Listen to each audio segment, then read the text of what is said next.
Tí wọ́n ti ṣe. Lọ́gà. Ọ̀dọ̀ ẹni.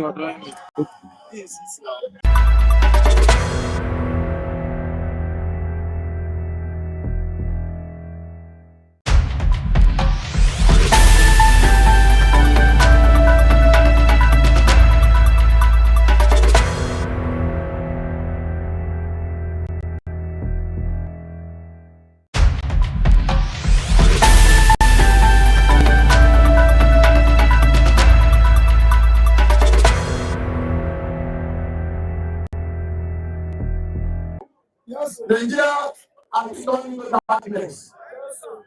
Rate of abduction and increase. Today, make it almost 48 days for students in Ogunwuso and teachers. That is, one teacher has been defended live. And those students are then 6 hours appointed. Less than 24 to 10 hours. It shows that Tinubu administration is not concerned about the white people. Nigeria is not a problem. The problem is our peace for us. Now, we are not celebrating children. We are being the Nigerians.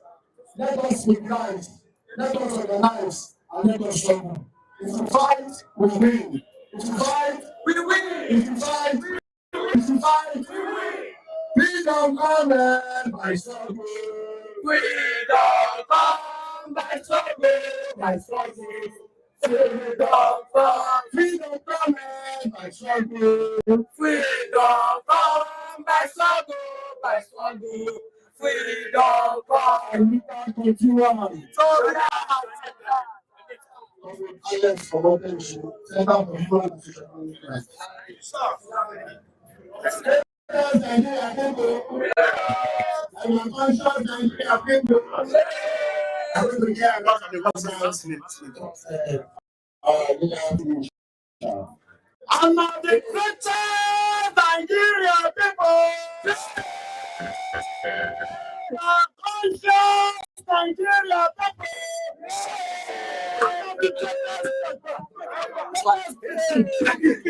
All right. We are somehow here today, not in their way, but in our own way, to express our displeasure over the state of affairs in this country. As of today, I can tell you without missing words, Nigeria is totally on trial. Yes. Democracy is on trial. Governance is on trial. Our rights, constitutional rights, right on life, on freedom, is totally on trial. And we are saying that those countries belong to us now. Oh, yeah. They will claim that we are under democracy, but we cannot see. What we are practicing today is not democracy. It is just government of them, by them, and for them. And that does not have any coloration of democracy. Yes. Many people, I have the captives, found at those days, when Nigeria will be proud to say, I can drive, that driving is a pleasure. Even freedom of movement, working in Nigeria today, is even a danger. And we are saying to them that this country must be rescued now. This country must be rescued now. Oh, yes. They are looting us dry. Yes. They will tell you there is no money. They have milked this country dry. They are looting indiscriminately. Even it appears that their plutocracy is better than that of Abacha, the ancestor. Oh, yes. Greatest Nigeria people. Yes. Articulate Nigeria people. Nigerians must not give up. No. We must not give up. We must rescue this nation. They will come to you that they were one of us. That they are one of us. But unfortunately, they do not have the resemblance of what the struggle represents. They do not have the resemblance of what it represents. We are demanding immediate release of the children held in captive. Immediate release of the teachers in custody from Oyo to Borno to Kadamawa to Yobe. As a matter of fact, to be safe in Nigeria today is to feel unsafe. No part of the nation, even the military, they are in a nation where even a general is making compassionate activity. It is a shame of this country. The right of the freedom of movement, they could go ahead and arrest those who are expressing themselves. Right of freedom of expression is even on trial. So are they part of us? Are they part of us? So don't be deceived from them. I wish us all the best. As we show to them that all power belongs to masses. Masses, but wow. Masses, but wow.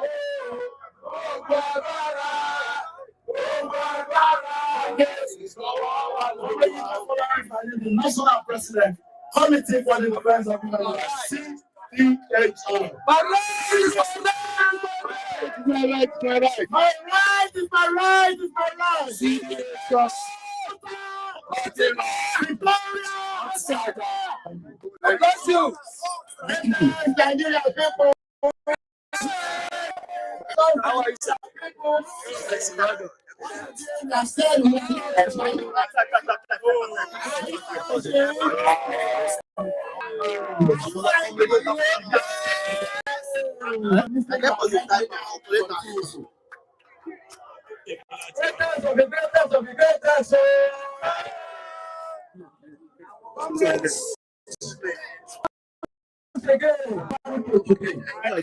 I remember this day. I was invitation. Before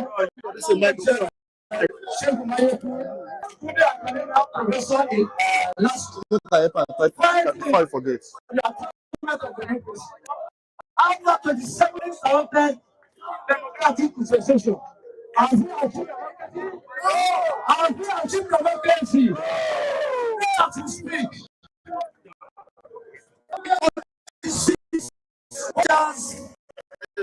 And students in the state, you are under the custody of public.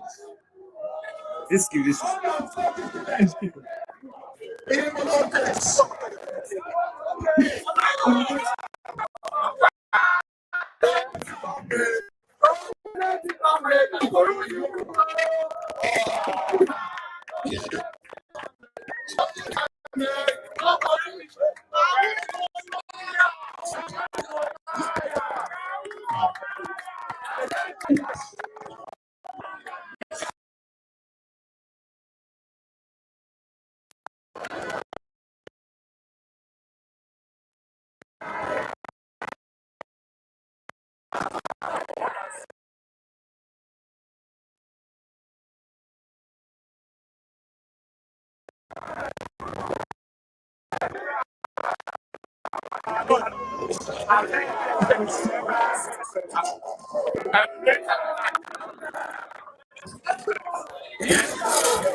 Thank you.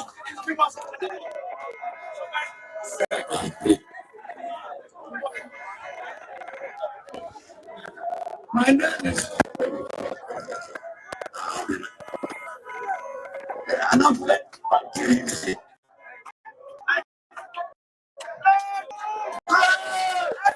behind the banner. No, Nigerian people. Please come behind the banner. We're not. That means you don't have you don't talk. Take a what are they here? I'm like, what are they here? I don't think they'll do interview or whatever. I never confirm. No, never even on this. What studio? Not now. What studio? Never all this. No, but now, no, I'm talking about now. They're here for studio. Look at us. So they see you, but they're here.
Okay, so there's something I do.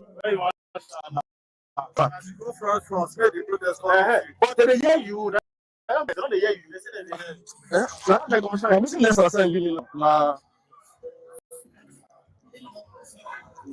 So that we go. So now I said it here. When I said it here, I'm so I'm right. Yeah, you say you won't confirm the audio. So I need to confirm the audio. They hear it from there. Then you talk from there first. After I repeat the audio.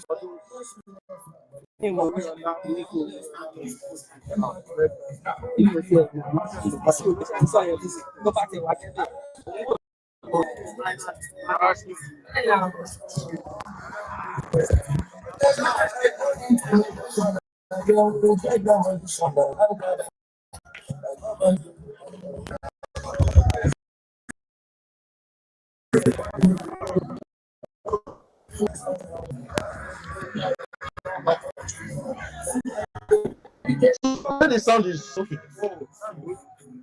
So we go find your mic. Find your mic. That is okay now. Your mic. What are you no be live now. No be live. You won't do. But no be live. And now still live, but we use YouTube. We use YouTube, so you get it. They said it's okay.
Not the shoe. Find the shoe. Say dinner.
Why you do that this now? Ah, I just said room and they sleep on it. I don't want to be able to.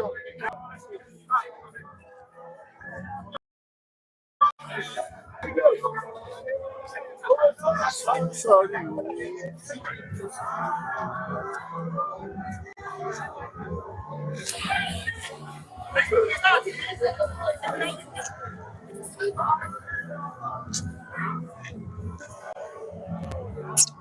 Femi. Oh my God.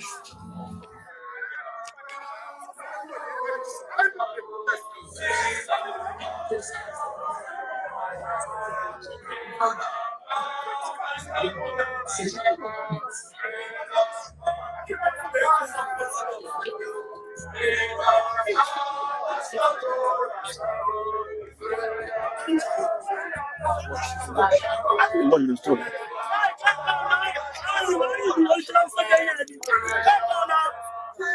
You go find your way now.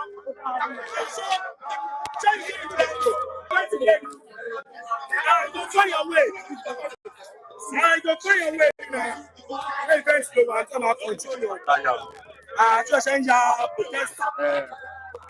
The protest. Protest.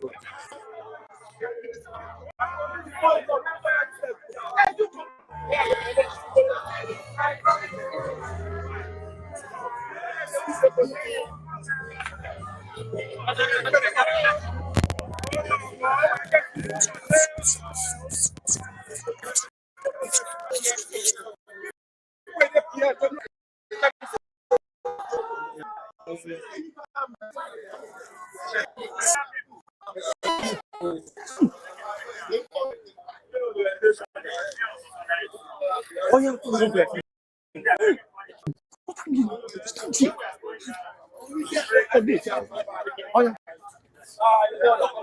good morning. We are live here at Ikeja. We are approaching Ojota. We started this protest from Ikeja Honda Bridge, and at the moment we are approaching Ojota.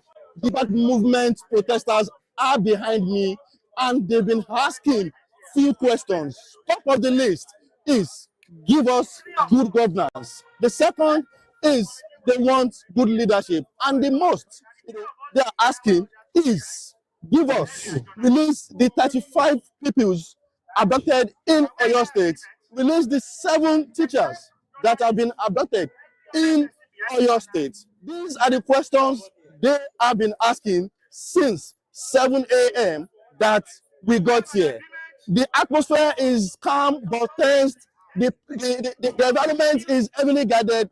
There are security operatives everywhere, and the protesters are not relenting on their demands. It's been tense but calm, but the situation is very, very calm at this point in time. Let me look for a comrade to speak to.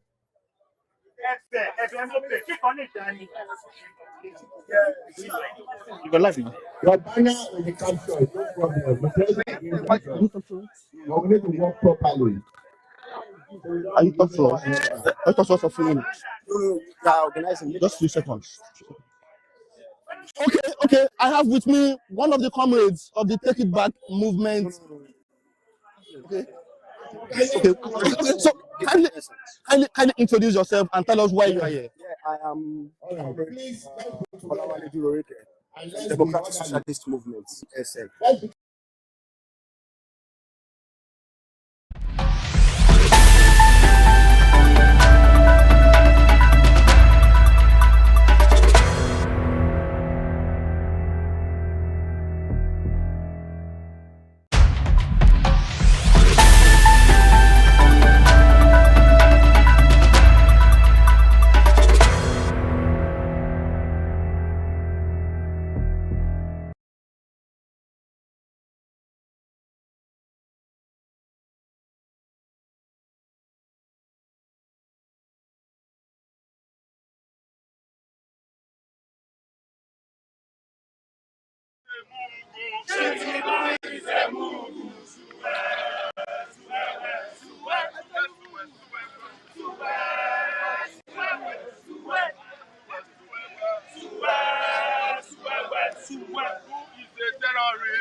Now they squeeze that banner.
nation's journey, the road ahead.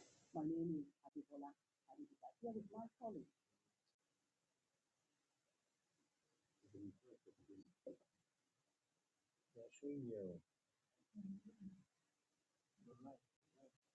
And that is my colleague today on this special broadcast in CBR News, a journey, the nation's journey of the road ahead. My name is Abibola Adibika. Here is I'm Olalekan Yusuf, and it's a pleasure to have you join us on this important national occasion. Today, Nigerians across the country commemorate Democracy Day, a day that honors the struggle for democratic governance, celebrates the resilience of our people, and reaffirms our collective commitment to freedom, justice, and accountable leadership. indeed, Lekon, like you rightly referenced, June 12th is a very pivotal, about something like the journey of democracy. It raises pertinent questions about the true vision of democracy, what are the benefits of democracy in our country.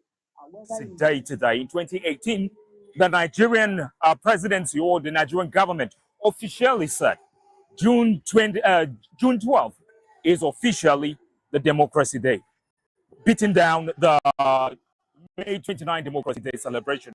This is because of the efforts and the considerable activities and celebrating. But there's been an issue about since the President Bola Ahmed Tinubu's government came into power at this right here. People are still saying, look, democracy has always been the way. Activism, protests have always paved the way for what we have as democracy that we're enjoying today. Even the current president himself was someone who believed in activism and, of course, what is happening right now. So we're here in the city of Lagos with a lot of people. And interestingly, we have pro-democracy activists and legal luminary. We're talking about someone like Femi Falana here, right here with us in Lagos here, together with his son, who is a musician and also an activist, Fowles, right here with us. We are taking a walk. We've moved all the way from Ikeja on that bridge, and right here, we are somewhere, I can't remember this place, but we've passed Alausa, and we are still, and people are still marching.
No. Can we do it? They don't have network. Wow. All right. Okay, let's go. Well, shall I leave the face card or the movie? Yeah. It's a sweaty morning right here in the city of Lagos. We're talking about Democracy Day, June 12th. But the backstory goes back to as far back as 1993, 10 years after the election that brought Shagari to power. And now we in an election where MKO Abiola emerged the winner. But here's the problem. Just before he could declare the win, of course, he won across religious and tribal sentiment. But then the then military administration of IBB, Brian Badamasi Babangida, annulled the election, which of course pro-democracy activists continue to fight for. But shortly, somehow he was incarcerated, and by the year 1998, he died under mysterious circumstances. He's become a beacon of democracy and hope in Nigeria. We are consistently referencing to democracy in Nigeria, and that's why we have this in 2018. The then administration of Buhari, Muhammadu Buhari, decided to say, look, let's move the Democracy Day from May 29 to June 12, and that's the reason why we're here. But here's the point. Nigerians are protesting across state or platforms saying, look, the insecurity that in Nigeria is alarming. Look at the children that were kidnapped in Oyo. The same day in Borno State it happened. Security kidnapping, a lot is happening in Nigeria right now. And so that's the reason why we're here in the street of Lagos. But interestingly, just before this election, just before we started this protest, there was another set of people that came out to say, yes, we are celebrating Democracy Day in Nigeria. So we had two factions, one against, one for. And right now we are with the people who say, look, this is not the democracy we're supposed to be practicing. And that's why we're here, right, in the streets of Lagos. My name is Ivan Matoni, and this is CBI News. Oh, when I'm talking, don't cut me. Ivan, I can't let it.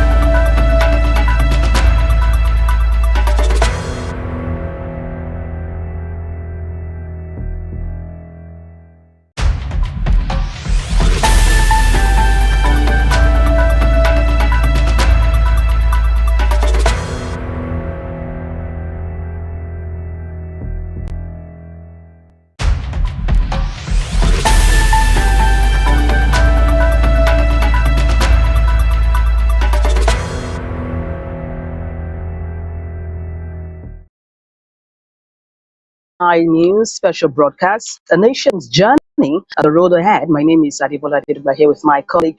Olale Kudusha. I forgot your name there. Well, it happens. I mean, and there are protests across the country. Nigerians are expressing their displeasure with the situation of things in the country. We have our men on ground who are across the nation. We have Bevan Magoni, whom we'll be speaking with anytime soon. There is also Femi Fabumi in Ikeja at the moment. They're moving towards Ojota. And we also have Mr. Francis, who will be joining us live to give us a situation report in the FCT. Absolutely. As we observe this historic day as a nation, we'd like to tell you, like he's rightly mentioned, yesterday. And then we have correspondents all across Nigeria. We're connecting to them in the course of the show. It's important to bring you up to speed about the protests happening across the country, some being led by Take It Back movement. We also have some civil society organizations and other bodies converging, regarding these protests. Absolutely, there is a lot to unpack today on this broadcast. I'd like to thank you very much for joining CBI News live broadcast Democracy Day special for you. Very, very soon in the course of the broadcast, we'll be dissecting some of the things that the president highlighted during his democracy speech. He spoke about insecurity, what the government is doing. He spoke about the economy. He spoke about the need to be united as a nation. These are some of the things that we shall be unpacking as the broadcast unfolds. Absolutely. Before we get into the nitty-gritty of the president, let's just reiterate that June 12th is very pivotal in Nigeria's democracy. It really reaping the benefits or the dividend of the democracy in Nigeria is power indeed, whether power indeed serves the people. We are at 27 years. I mean, that's correct. But then what has been the strides or the gains we can look back at and point to, having the same 27 years of unbroken democracy? I'm using the phrase now of the President Bola Ahmed Tinubu. Absolutely. Now you look at we're celebrating Democracy Day today. This day also makes it 33 years since what has been dubbed arguably the freest and fairest election in Nigeria's history. And we're talking about the man MKO Abiola. Before we dive into all the matters, let's just give you a bit of history about the man. MK Abiola was born on the 24th of August 1937 in Abeokuta, Ogun State. Publisher, philanthropist, and owner of a major media and communications company. He actually won the elections by approximately 58.36% of the votes under the slogan "Farewell to Poverty and Hope 93." Now, Debola, when you talk about 1993 and Democracy Day, what comes to mind for you? A lot comes to mind. In 1993, that was dubbed the freest, most, so to speak, like a template for Nigeria's democracy. And if you look back now in 2026, most of the times when people talk about democracy or free and fair election or the electoral process or electoral reforms or the INEC in terms of their officials or their conduct, the template of reference, the point of view, the prism with which we look through it is always the 1993 election. And talking about 1993, talking about the Nigerian presidential election, like you rightly referenced, widely regarded as free and fair by local and even international observers. International bodies came, observed, and acclaimed it as being free and fair. And it begs the question, really, as to how Nigeria, how far we have come, and when we can begin to attain this level of, elections being free and square, in terms of people having the dividend of democracy, electoral process being unambiguous. We've talked about electronic voting time and time again. When do we attain it? When do we get to that digital process? When do we have results being transmitted to the IREB in real time? This is one of the pertinent questions we want to look at today on this special broadcast. But before then, like you said, with a bit of history, here. Let's talk about life in 1993, what it's been like, and apart from politics now, looking at the exchange rate, 1993, it may interest you to know that in 1993, Naira exchanges for a dollar at 22 to 23 Naira.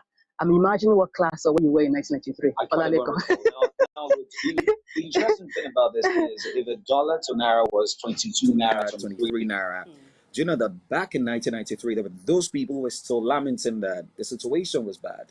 Fast forward to 2026, we're looking at 1,000. It's hovering around 1,400 Naira to 1,600 Naira, up and down like that. So they were lamenting that the situation was bad. Imagine in 2026, and we are faced with what we currently have. So 22 Naira, absolutely amazing stuff. I can imagine what life was, how easy it was in terms of standard of living for an average Nigerian. You want to travel back in time? Well.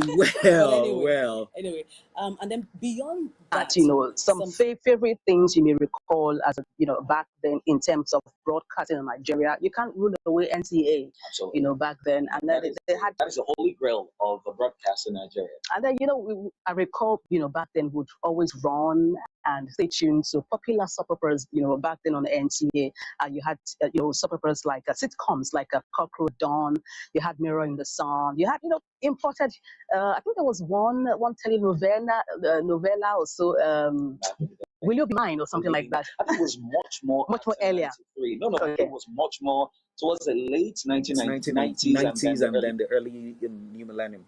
Yes. And talking about also telecommunication, how it's available, to the public in terms of having access to telecommunication, and these are some of the reminiscent, if you like, of how life was back then in 1993. You want to talk about the music industry later? So the music industry in Nigeria has taken a very big leap. We all hear about Afrobeats to the world and all of that, but there are those who laid the foundation. And if you cast your mind back to 1990, the makers as at that time, I'm talking about the legendary King Sunny Ade, I'm talking about Ebenezer Obey, I'm talking about Sashino Peters, Onyeka Onwenu. Now, interestingly, God rest her soul, one of my favorite Onyeka Onwenu songs, You and I Will Leave Us One. I don't have a very good singing voice, but You and I was a very, very beautiful record. Still a classic, And I recall watching a very good Nigerian movie then. It was the soundtrack. Absolutely beautiful time. And there are those people who were alive as in 1993. If you compare the music of then to these days, they'll tell you that some will call them nostalgia merchants. Some with those of the new generation they do not have enough history in terms of what the music was as a back then. But these were the people who actually made it very, very easy. Now, in terms of the cost of petrol as at then, well, are you surprised to hear that the cost of petrol as at that time was 5 Naira per litre as at the early 90s?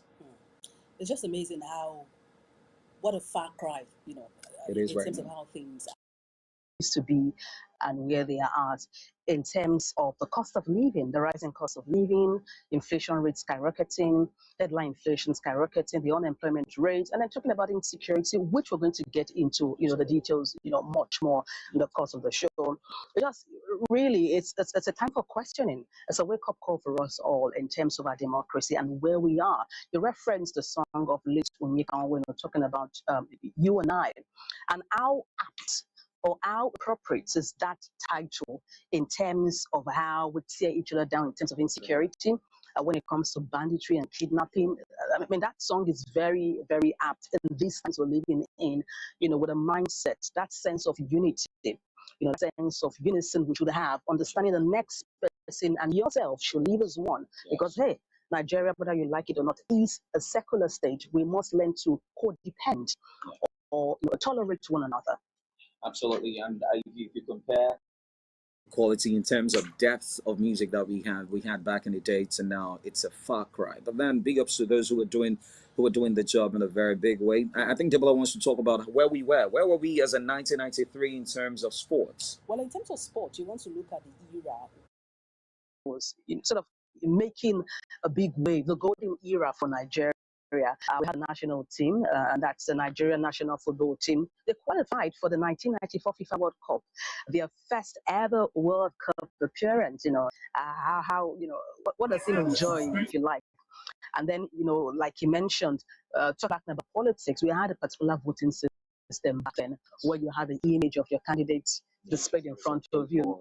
Exactly, called the A for voting system. You stand behind the image and then you cast your vote, secret ballot, vote for that particular candidate, as against what we have, today in 2026. Absolutely. Now let's just dive into what the prices of commodities were back in the day.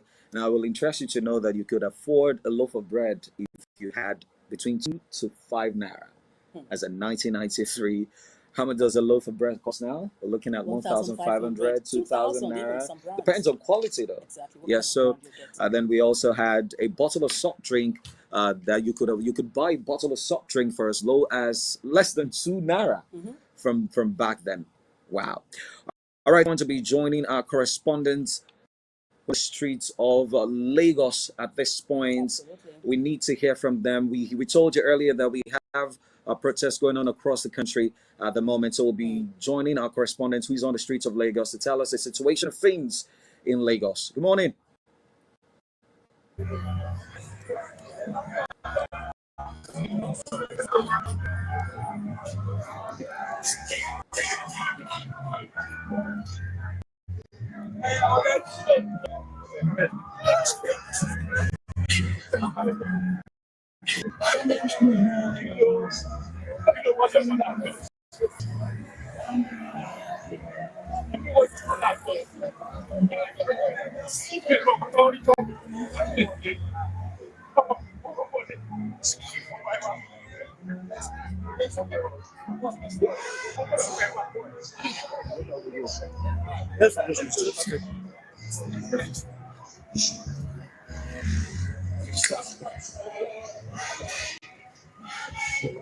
President,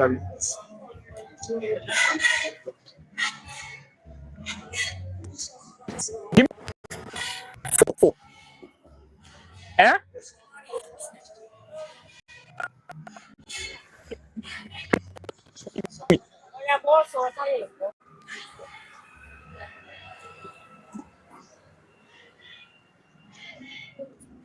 no. Hmm? It's what it is. Let's check it out.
mics you have for him.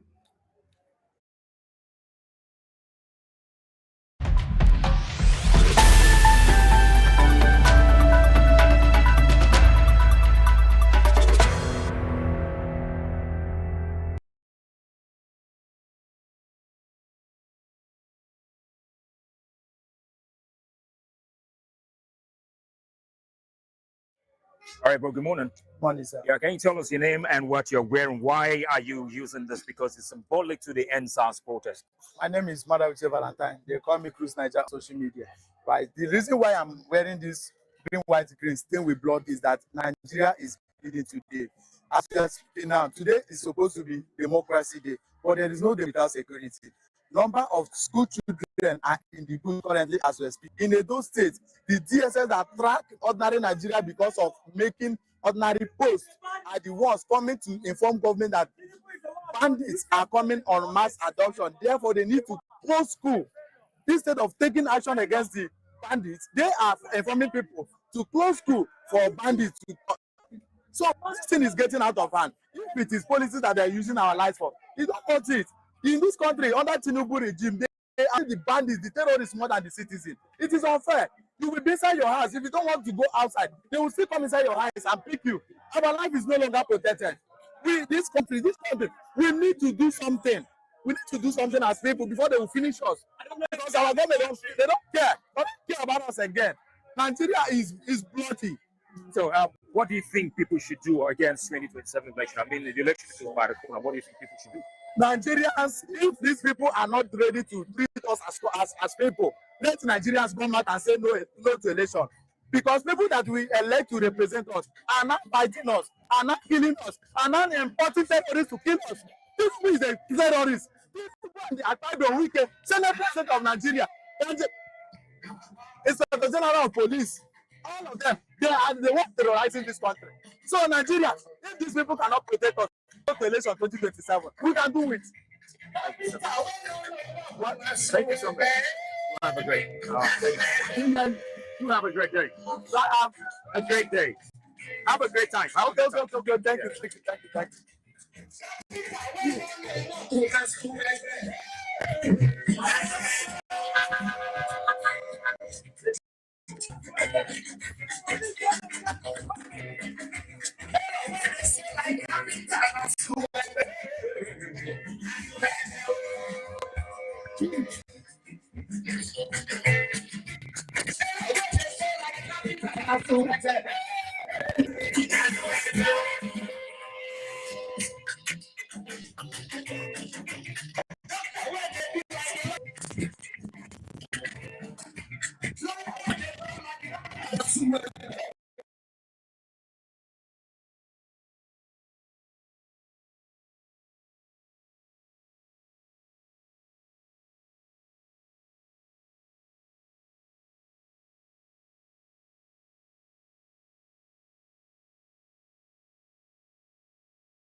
Let me back this so that I can show that. Can we do it while talking? Yes, yes. Don't worry, don't worry. Are we good? I will step aside. You step aside. Can we go to the front?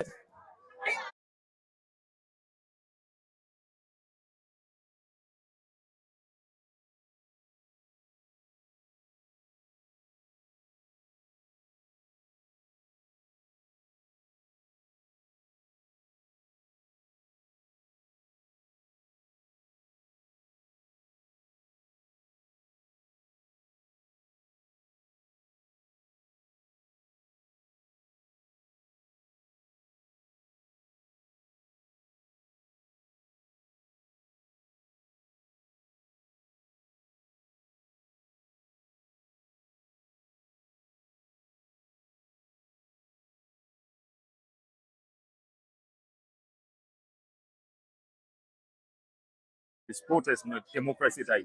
Now, ideally, we're supposed to be celebrating democracy, but here we are protesting. Why do you think it is important to have protests?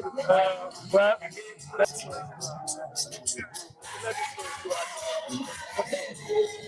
okay, man. My name is I am popularly known as King Aluta, the king of village. Today is democracy. For me, I don't celebrate democracy. But I don't want to celebrate. This government has failed. This government has failed us in terms of movement. The Constitution says that it is the responsibility of the government lives and property. This government has failed in that area. And as such, when Nigerians are being killed on a daily basis, being kidnapped on a daily basis, there is nothing worth celebrating. So what do you think people should do now that you feel like the government has failed? So my first advice to people is we have no option that to resort to self-help. We should defend ourselves. We should not wait for this government anymore. Because this government has said we have to come to the street before this government realize that they are supposed to take this kidnappers serious like they took the Republic Treaty that do not concern Nigeria serious. When it was time for Tinubu to defend his fellow corrupt leader who are siphoning or pressing their people, he went there with so much activity. We saw the way he moved security forces into Benin. And now they kidnap our children. They came up with the same script. They play it and make North the most insecure community in the country. And they will come and say, oh, the military will say, no, stay, don't chase them away. It will lead to critical casualty. What kind of nonsense? Collateral damage. What kind of nonsense? Those were the things they were playing. And we cannot forget, yes, with their own mouth, how they brought these criminals to Nigeria and how they funded them power at all means. When was fighting, when he was claiming to be a Democrat that is never a Democrat, when he was deceiving us, nobody will send thugs to attack his protest. Nobody will send police to arrest him that they will not pronounce it. And during that time, Tinubu in this country to fight democracy. He ran away. Here we are today, despite the evil he's doing. We stayed and we fight. So Tinubu is never a match. He's an opportunist and it's a failure. The government that failed to provide security for us in this country is a failed government. So as 2027 election comes, what do you have to say to Nigerians? What I have to say is Nigeria should vote out this sick party. Nigeria should vote out the youth, no matter how they have transformed themselves into. Nigeria should no longer vote party. Nigeria should vote individuals. We vote personalities. Because all of them have come transformed into all sorts of parties to deceive us. It is time we need to wait. It is time we need to do the right thing. Because let me tell you, if we make mistakes and vote again, this terrorist of the party, this country. A situation where people say whether people come out to vote or not, that our votes don't count. Let me tell you, my brother, that was then. Now, We are all now, and our voice count. Do you know that things change in this country? Children, when they talk, what are you talking? Tinubu was being an idiot, a criminal. When Nigeria saw those children, and he said, I couldn't serve the board. They are planning, giving us fake promises. Let me tell you, we will not take that nonsense anymore. When they can do such, up to 10 years old, to 2-year-old children. No, who are the terrorists? Fucking cowards. Our military are better than them. Are better than them. Cowards who cannot face anybody. Even people in village win them. They're not going to attack children and just who are vulnerable. What is the essence? To favor their political talks that they brought from us and Nigeria the world, the time has come for us. For what reason? And they say have the balls to sit in the office. We don't have a president. He is placing us because of resources, because of our land. Nigerians wake up with our life than be a coward. Fulani cowards. They cannot fight you. They are idiots. How to disarm Nigerians.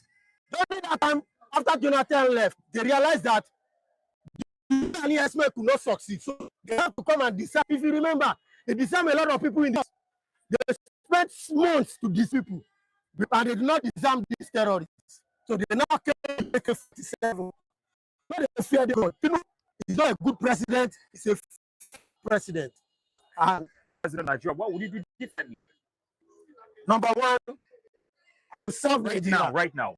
If I am president of Nigeria, serve Nigeria, not for their schooling and being safe. To displace farmers are hungry. We will remain hungry because there was no reason. Nothing. Everything called headers and farmers class is a scam.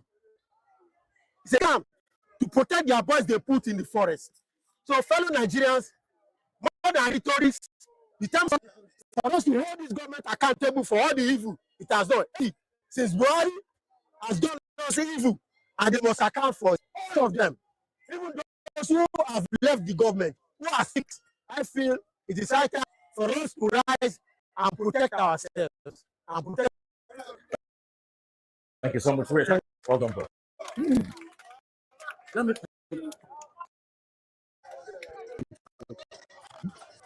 That moment they were clapping.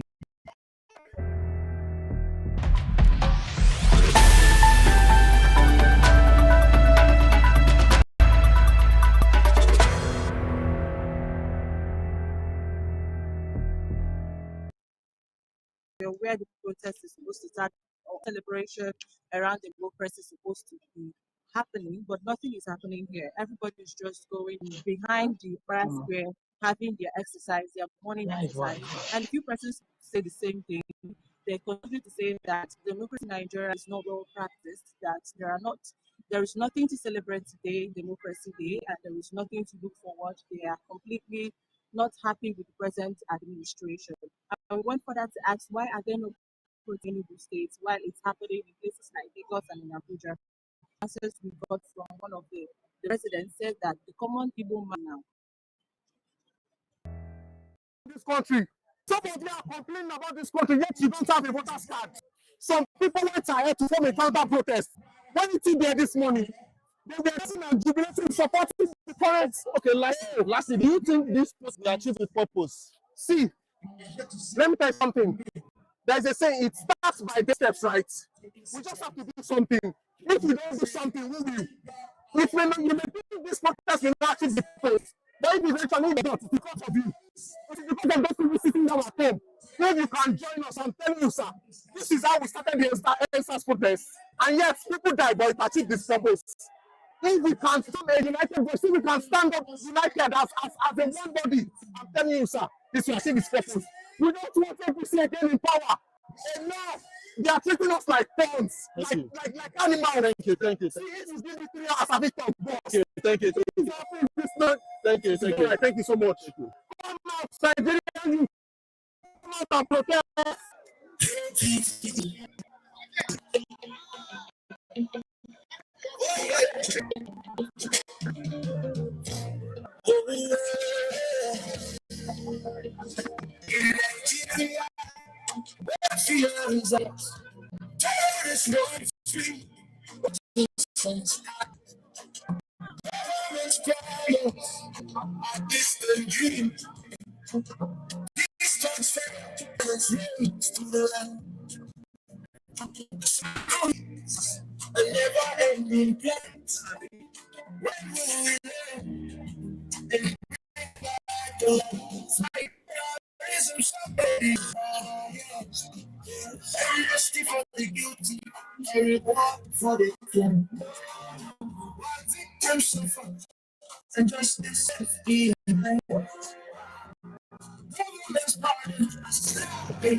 Yes, it's Nigerians. Poor leadership. Poor leadership. A president that the wife lacks human nature. Country Here one cannot speak the truth. And we ask anyone to express his opinion. You can track people who tweet online. And that's the same opinion.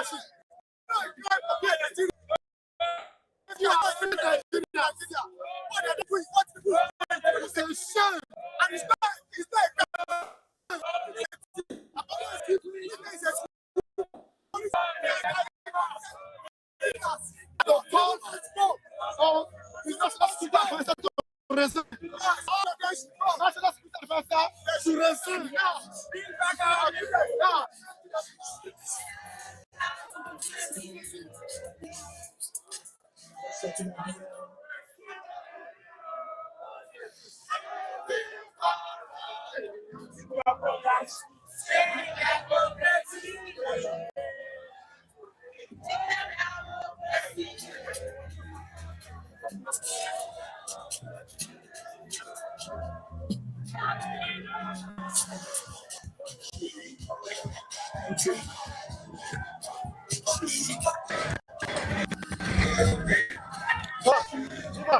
I'm going offline.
You're still live on the CBR News Democracy Day live broadcast. Thank you very much for staying with us right here. Conversations around Democracy Day still ongoing. Across the nation, there are protests.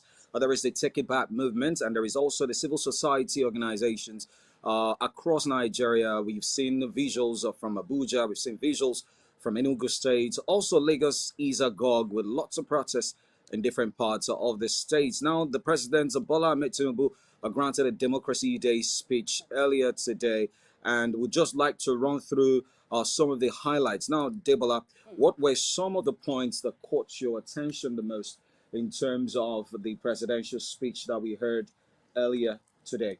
Indeed, Olale, talking about the speech at 10 a.m. today, some of the things we're quite familiar with, actually, but some are pretty new. It talked about the Ekiti election and the Osun State election, and that's the off-cycle election that must be peaceful. He also referenced the state of insecurity in Nigeria, and of course, the challenges of the economy, and of course, the need for us to be in systems or being objective, but also enjoy citizens, to believe in the country, to have a sense of patriotism, having a sense of unity in the country. He also paid tribute, if you recall, to the patriots of democracy, sure, where he thanked, some of the he referenced as those who have paved the way for unbroken democracy. I'm using words now in Nigeria. He applauded the military. He also mentioned the mood has been dampened, by the abduction, the abductees we have in Ibadan State, and of course in Borno State. Well, absolutely, and I think that some of those things he mentioned as people who contributed greatly to the democracy that we all enjoy in Nigeria right now. So he spoke about the late MK Abiola, Kudirat Abiola. He mentioned Bola Ige, Gani Fawehinmi. He also mentioned, amongst other people, right? So I actually gathered from the speech is that the president also expressed hope that those abducted would soon be taken back home. He commended the armed forces for their fight insecurity, and he also said he also referenced the use of kinetic and non-kinetic measures in tackling insecurity. He acknowledged the roles of reforms of this administration. He also highlighted the need to pilot the economy towards constructive development. I recall he admonished the terrorists to cease attack. So will come down hard on them. I don't know on this particular part where he was encouraging the terrorists to sheath their swords, window, for them to lay down their arms, that the window will not be as open as that forever. I do not. I saw that it came as a surprise to me, because I was thinking it would be much more, especially when it comes to the issue of terrorism and insecurity in the country. Well, just like you said, I had a foreign reaction to that particular statement of the president, talking about there's a window open now for the insurgents, for the kidnappers to shift their swords and to call it when it comes to insecurity. Government will be on them. That has birthed a number of reactions, and of course we'll have our guests, join us pretty soon to lend your voice or to react to that particular comment by the president. He also talked about the budget earmarked for security in Nigeria. And, he gave some data of the milestones the security agencies in Nigeria achieved in terms of the consensus architecture, of Nigeria. Absolutely. And that this is a CBR News live broadcast. Right here. Once again, we say thank you for being a part of this broadcast. We are looking at Democracy Day, 27 years of democracy in Nigeria, and also 30 years since the June 12 election, the one that has been dubbed the freest and fairest election in the history of the country. Now, the president also mentioned, still talking about insecurity and the effort to improve the state of security in the country. He mentioned that over 124,000 fighters and dependents have surrendered. That is good stuff. However, there are feelers that he did not talk about some things that are, maybe he didn't speak about them enough. There's some things that are bedeviling the nation. Like if you've seen visuals from the protest ground, there are people who are talking about the insecurity. He also spoke about the off-cycle election as well, absolutely, coming up in Ekiti.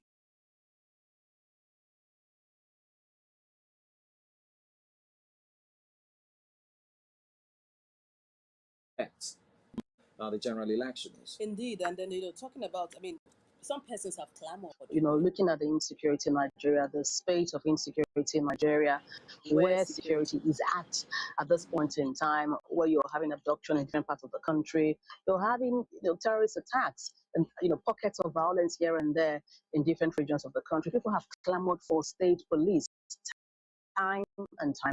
And, it begs the question, really, where we should be in Nigeria when it comes to state police.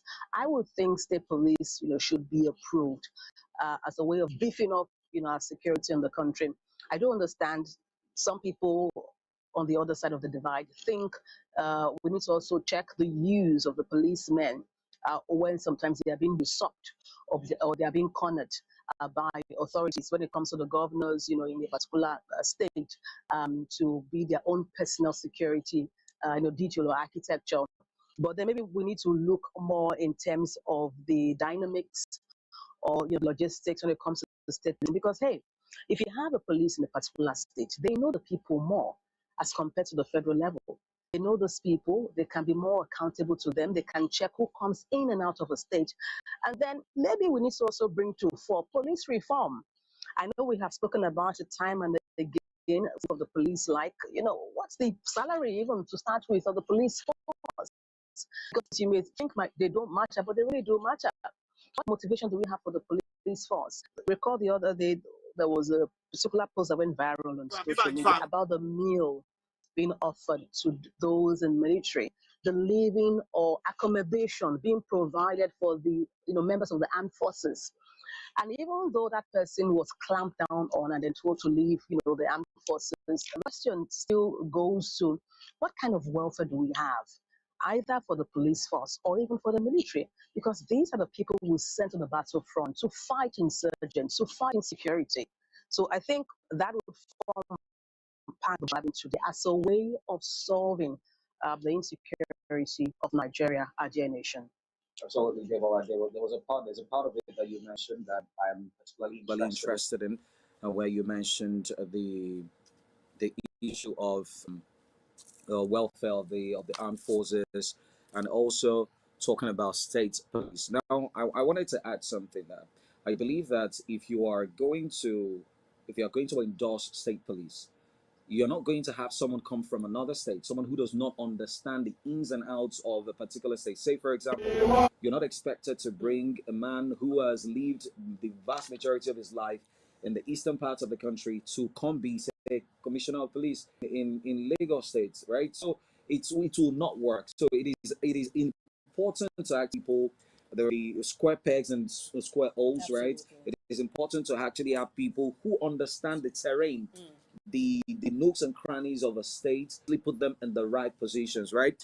Now, the president all talked about a local government autonomy. Now, over 700 local government areas in the country, and he spoke about how local government autonomy has improved local governance, where that local government chairman now have the funds directly sent to them, as against what we had where the state will get the monies and disperse to the several local governments. But in your opinion, Debola, do you think in the past 3 years, how has that been? How has the situation been going by the area that you stay? In terms of the local government? Well, what you find before the local government autonomy, you have what they call the FAC allocation disbursed through the federal account that is a joint between the federal and the governors. You don't really have the local government, the chairman, the local government councillors, or the chairman having that autonomy or having that independence, so to speak, to take charge of their activities. If you recall back in the day, the local government were responsible for things as even streets, the roads and the streets, renovating those roads, yes. All those little reforms within that local government area. If you have your road that's bad in a particular local government, you can walk up to your local government chairman or councillor and make your redress known. But what we have now has been the accusation back to the governor usurping the powers of the local government, of the local government councillors or the chairman. We're hoping with the advent of this local government autonomy, they would now rest on their powers and begin to exercise their authorities in terms of the jurisdiction when it comes to local government. Let me also go back to some of the highlights of the president. One of the things you also mentioned was the need to prioritize reducing the cost of living. People have blamed the come to power of this government in terms of its twin policy. Number one, liberalizing the FX rate, floating of the naira, if you like, and also removal of few subsidies that have, brought about an upsurge of living. That's not very and popular among Nigerians. and A lot of people are not. and now in the fuel price. And I'm tying that back to what he said in his address when he talked about the need to prioritize reducing the cost of living. Look, we are highly import dependent. If you look at our FX, our foreign exchange earnings, within 61% comes from petroleum. I would have thought to reduce the cost of living would be to buff up or beef up our manufacturing sector. How do we unlock sectors of the country like mining, like agriculture? Those industries are moribund. What are we doing to our textile industries, for instance? Seaports need to be allowed again. Because these are things that would increase revenue for the country and then drastically reduce our cost of living. I hear there's a bill about to be passed in Senate in terms of banning importation of goods. But before you begin to talk about it, it's a fine idea because it makes you look inward, and then you begin to look at your own local production. Rwanda is already implementing something like that. Exactly. When that is at play, but how much do we push policy to patronize locally made goods? We don't have a locally produced automobile. What we have is cars are being assembled in Nigeria. And start from the number one. Okay, so the way to all this, I would have thought, okay, let's start from the presidency. How many people, their fleet of cars, their entourage, how many people patronize locally assembled? What policies would be in place to patronize fabrics, for instance, local fabrics made in Nigeria? Our textile companies, the manufacturing sector, ones are being made to revive them, to get them up and running. More profit. These are things I think we should begin to look at before we say we're having a ban on importation. What policies or reforms are you putting in place as substitutes, as against just banning? Sure. I think, these are areas, talking points to look at. No. As we look at a way forward for Nigeria as a country. Another aspect I want us to talk about is now we can talk so much, we can spend so much talking about the economy and what the president has said. But as long as it doesn't reflect on the quality of life of a daily person, Absolutely. it is noise. It is noise for want of a better word. Because how do you affect the common man? Do they have access to pipe-borne water? Do they have access to electricity? What are the job opportunities that are available to the average person? Now, interestingly, that is the cry of many. We've seen fillers, we've seen videos, we've seen respondents on the streets of Lagos who are protesting today, even in Abuja, who are talking about the fact that the standard of living has reduced so drastically. There are some people who cannot afford 2 good meals on a daily basis, right? So I think that it is important for the presidency to look in such areas to say, you know what, how are my policies affecting the average Nigerian? Can they feed themselves? Can they clothe themselves? What is it now? There is another issue of housing in Lagos, for example. Housing in Lagos is a major issue. It's a big deal. Now, these are the things that we need to look at. Absolutely. And then, security has been one of the biggest bane of this administration. We talk about the Ori of the recent one, Borno State, across the country. And the interesting thing is, the ones that are being reported, that are not reported, are much more than the ones that make it to the front pages of the newspaper. All right. Also, another thing he mentioned today is that the president honored General Shehu Musa Yar'Adua for his vision of national partnership, and in recognition of his contributions, the federal government approved the revitalization and renaming of the completed Institute of Petroleum Studies, Kaduna, as the General Shehu Musa Yar'Adua University of Geological Sciences and Engineering Technology. He also announced national awards to people who suffered persecution, incarceration, and who contributed immensely to the June 12 movement. Amongst other, there are lots of names amongst them. Amongst them, Dr. Sage Bayuwana. We have Dele Alake, Barrister Yokalawani, amongst other people. Right. So I think this is really good. Some of these awards are posthumous, right? But it's good that they are being recognized for their struggle, for their fights during the struggle. Indeed. And let me digress back to a way to scale down or reduce the banter the other time. Let me digress back a way to area. It brings us back again to some of the indices or indicators of our economy that can add to our GDP as a nation. Take, for instance, refinery. We have Kaduna and Warri refinery, but how much of BPD, barrel production are they churning? Look at Dangote Petroleum Refinery last week celebrated overshooting its capacity, its allocated processing capacity of 650,000 barrels per day, and now they are scaling up to 700,000 barrels per day. Maybe, I know time and again when there are reforms, they bring in private enterprise to chair or to be part of the reforms, to sort of be able to look through the loopholes and ensure we have a very airtight, so to speak, in terms of our reform. If Dangote can do it, why can't a nation like Nigeria do it? So now, before I want you to hold the thoughts for just a moment, right? And talking about Dangote, now there's been concerns raised about him and the issue of monopoly in Nigeria. Those people who believe that there isn't a level playing field for other people who want to get into that sector. What are your thoughts on that? Well, I wouldn't go into the issue of a monopoly. I would say the role of government. Number one, protection of lives and property and an amenable cost of living for the people.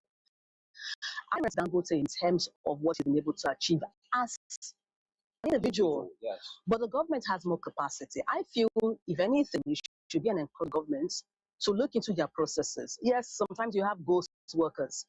The refineries have not been running at their full capacity. Why is it so?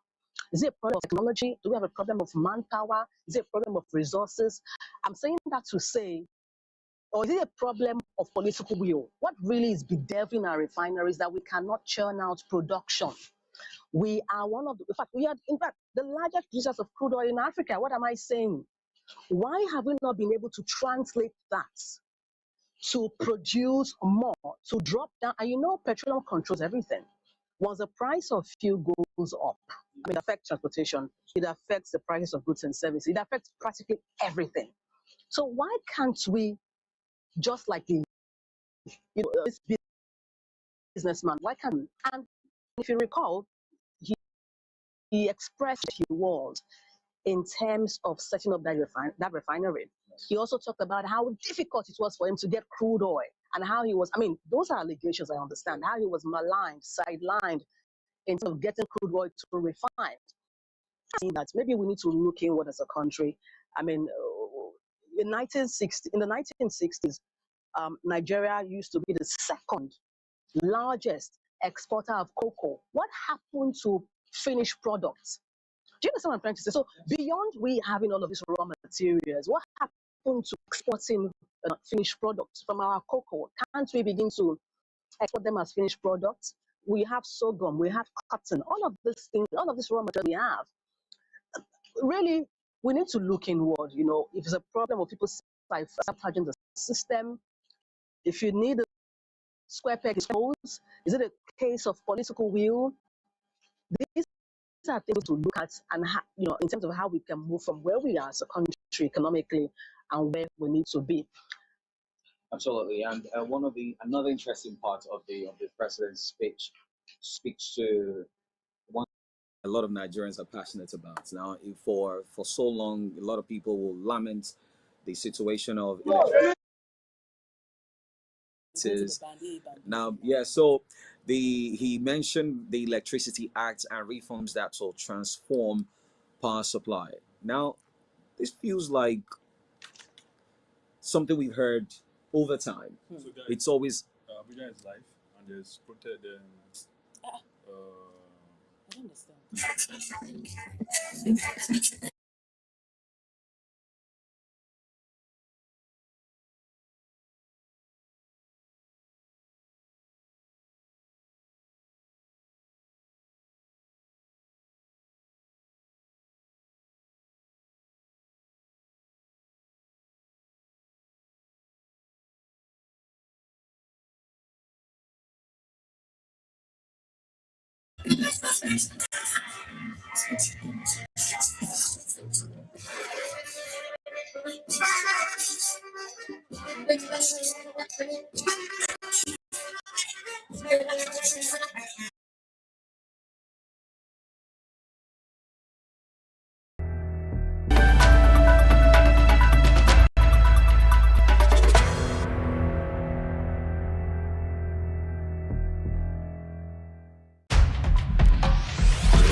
Still live on ZI News, Democrat Live broadcast.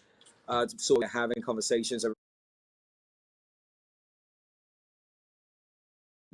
In Abuja, we had tear gas canisters are being fired at protesters, and in Lagos, nothing of such has been reported, but definitely we'll be giving you bit by bit situation reports of what is happening across the nation.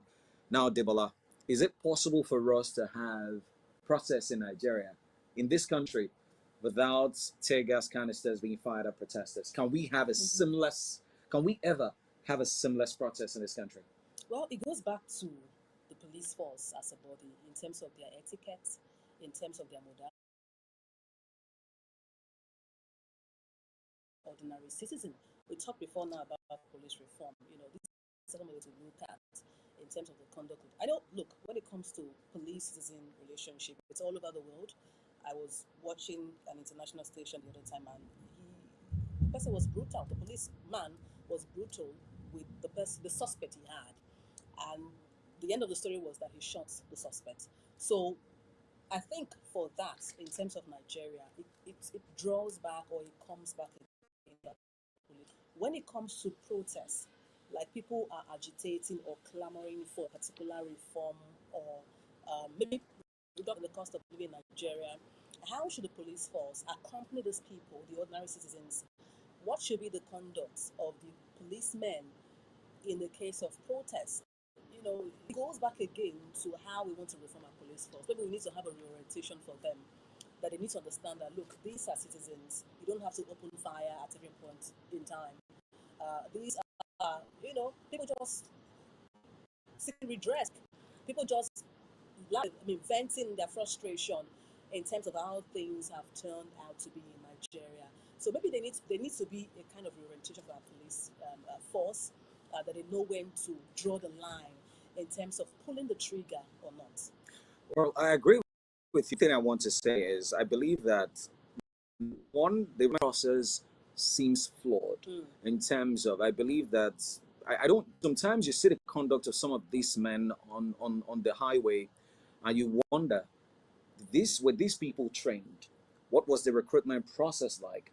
What are the basic requirements for you to get into the Nigeria Police Force? Another is how much on human lives in this country. We've seen there was the one that trended the most just a few months back, about in April, early May, the one that happened. We've had situations, countless situations of police brutality, and now people are scared. Now there's a slogan that is very popular: the police is your friend. Whereas the reverse is the case in Nigeria, when they're supposed to protect your life and property, and that is not being done, right? So I believe that there is freedom of expression, there is freedom to protest, as long as you're doing it within the ambit of the law, right? As long as they're encroaching, they've not gone outside of the law, you should not fire tear gas at protesters. And it's just it's so interesting that in this day and age we still have cases like this. It just feels as though you cannot express yourself without the police reacting in this manner. Absolutely. And just like let me just write off in terms of knowing when to use the tear gas or disperse protesters or not. People have the freedom to express themselves. There's freedom of speech. They have a right to express how they feel. There should be, it's a peaceful walk. If it's an indeed peaceful walk. Absolutely. In cases where it's been infiltrated and there is crime and criminality being mixed with the protest, the police should not step in and caution people or use a bit of force to simmer things down. Protest or walk across standing X, Y, or Z. There will be no need, there will be no reason why, there is no justification why the police should begin to open tear gas on people or firearms on people. And it makes you wonder, is this a Nigerian thing in terms of police brutality, like you rightly mentioned? Because I also recall last year or last 2 years when we had the Gen Z Kenya, and William Ruto, the president's increase in levies, they had an increase in housing levy and all of that. And then you saw how the police force, even in an African country, dispersed people, shot some people, and the excuse given was that they were destroying their lives. So comparing those notes and looking at Nigeria, as another African country, it's not just Nigeria, but indeed it's a call to look really at the police force. What are the underlying reasons that make them act the way they do when it comes to comporting themselves or organizing themselves, citizens around, in this case now Nigerians, in terms of protests? That is $1 million question, you'd say. Is that it is raining cats and dogs across the nation. in Abuja, in Lagos especially. So it means that the process would have been disrupted as we speak now. I'm sure that the protesters were hoping to have a rain-free day to be able to express their grievances and dissatisfaction with the government of the day. All right, now, interesting, still talking about protests, I saw a video, came across a video just now in Abuja, and it says, young man with an amputated leg protesting in Abuja. What does that tell you, Debola? The, the level of frustration that the common facing. If an amputated man can hit the street to say, you know what? That speaks volumes of things in the country. Well, everybody able or able, so to speak. I mean, we feel the heat. We're all in this country, Nigeria. The price, they said the rain shines on, I mean, the sun shines on everybody. Absolutely. Falls on everybody. So, you know, whatever your, peculiarities are in terms of who you are as an individual, we're all facing the heat, so to speak, in terms of what is going on in Nigeria. We were referencing the other time cost of what we used to have back in the day and what we have now. We talked about, you know, a loaf of bread, how much you would get it then, and what you have it now. You don't even want to compare how much a salon car would cost back then and what you have now. So basically, everybody is feeling the heat. Everybody is going through the ordeal, so to speak, of what we're going through in this present time. So in the same vein, anybody can then, you know, come to protest. It simply means we are all in this together, regardless of your individuality or the peculiarities you have in terms of parts of your body, basically. Interesting stuff to say. Now, another serious conversation I want us to have, Debola, is the issue of the minimum wage in Nigeria. The minimum wage in Nigeria is a major talking point right now. People, do you realize that there are states who are yet to implement the minimum wage? Some are still paying 30,000. There are some companies in this country that still pay below 30,000. Now you can imagine 1,000 naira on a monthly. These people have family members, other responsibilities in this country. Indeed. You know, the head of information for the NLC, Nigeria Labour Congress, last week, last week, it was in the news that you're talking about the minimum wage. Yes. Not being implemented. But can we look at it pari passu, just the proposal we have as minimum wage and the cost of living? Things have skyrocketed. And in all, I mean, to be candid, what we have as minimum wage cannot even take you home. The take home can't even take you home. Last week it was in the news. NLC was clamoring for a million naira. What they had proposed to the government was 100,000 naira minimum wage. Previously 100,000 naira, but now they're saying, look, that is not even obtainable. That cannot even be used. True. And they are proposing a million naira minimum wage, looking at how things have drastically shot up in price. And some persons feel, look, this may be unrealistic in terms of... It is actually unrealistic. Well, let's be honest with ourselves. Well, I wouldn't know if it's unrealistic, really. 1 million naira? Because if you take family, how much are you earning? Look, rent in Lagos, break down the numbers. Before we begin to say things are unrealistic, let's break down the numbers. What can a million naira fetch? Number one, you're talking about taxes being deducted. That's number one. What is the prices of rent in Lagos has gone up drastically. So look, let's hang on. Over 100% increase. So if you do the numbers, if you do the maths, you see that a million naira isn't so much in terms of your disposable income. When you take out your tax, you take out your room self-contained now.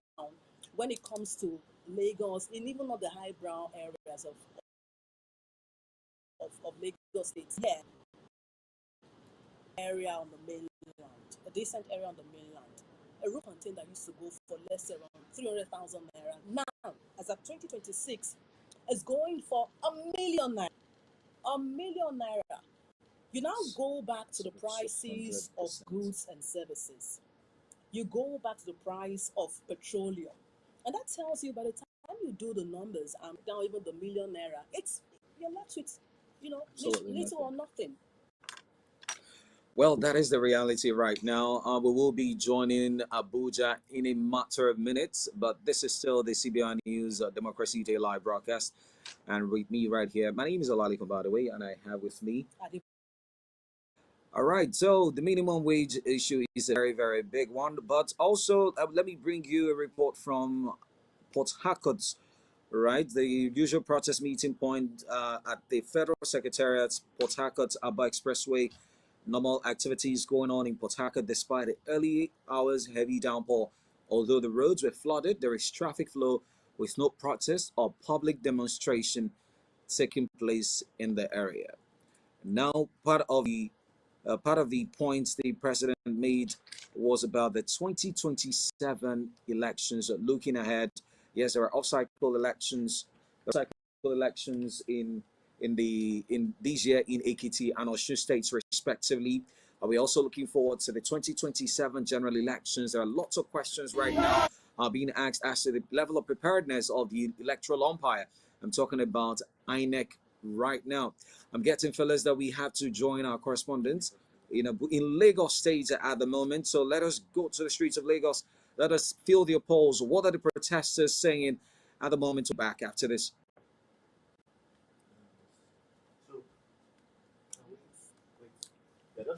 Also, you're distracting.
Like, that's what I get to do.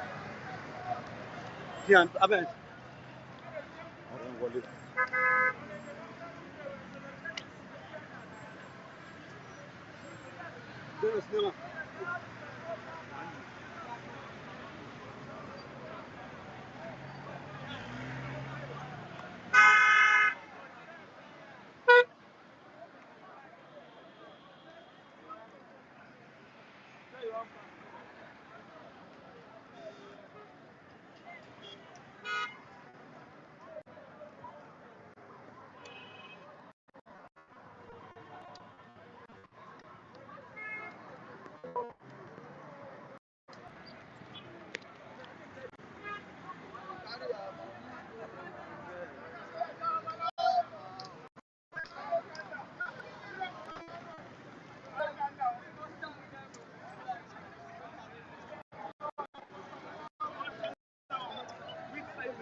All right. I'm not alright. You're not all right. Can you tell us what's making you not all right? I'm not alright because I can't, like, it's not funny that today is supposed to be us celebrating democracy, but there's nothing to celebrate here. We have children inside the bush, people have been beheaded, soldiers are lost, losing their lives with no anything back up from the government. Police and every innocent people are inside the bush that need our help and our rescue. But the federal government, the only answer, the only solution they have for us is to tell us to pray. We have been praying since how many years? I don't know. Let's even take, for instance, from 1999, the same situation from then until now is still the same situation we are facing through, we are going through. They keep telling us this is democracy, this is democracy. There is no democracy in Nigeria. The only thing we are seeing here is tyrants. People they won't make life difficult for you. Like you do. If the way I'm talking now, I don't need to put my location here. If they want to find me now, they will find me. But the only thing Tinubu government cannot secure and look for in this country is the bandits. The bandits are inside the forest. They told us that we have forest guards. If they have not been able to guard that same forest where the bandits are operating from and even keeping innocent children till this moment, no solution other than them coming outside to put out long tweets with no action. So there's nothing about that. Nigeria is bleeding and we need help. Trust me, I follow you on social media and I love your spirit. Like, really, I love your spirit. The thing is, you look very young. I didn't even know you are this young. You look older in your videos, you understand? But seeing you in person now, so what gives you that spirit to keep, you've been talking about Nigeria for a long time. You got you even into trouble. What gives you that spirit? Well, either you like it or not, in as much as they're born inside this country, I don't know about that country. We are dead already, so there's nothing to be scared of. I need a better country for myself and my coming generation. So, and I want to be among the people that is fighting for that betterment of that country. History, we know that for good, either they like it or not. There is nothing in this country that is not worth fighting for. If it is not worth fighting for, you will not see our government officials killing themselves to be in that seat. So there's something tangible there. Everything they will tell while I was there, big fat lie. Everything we do in this country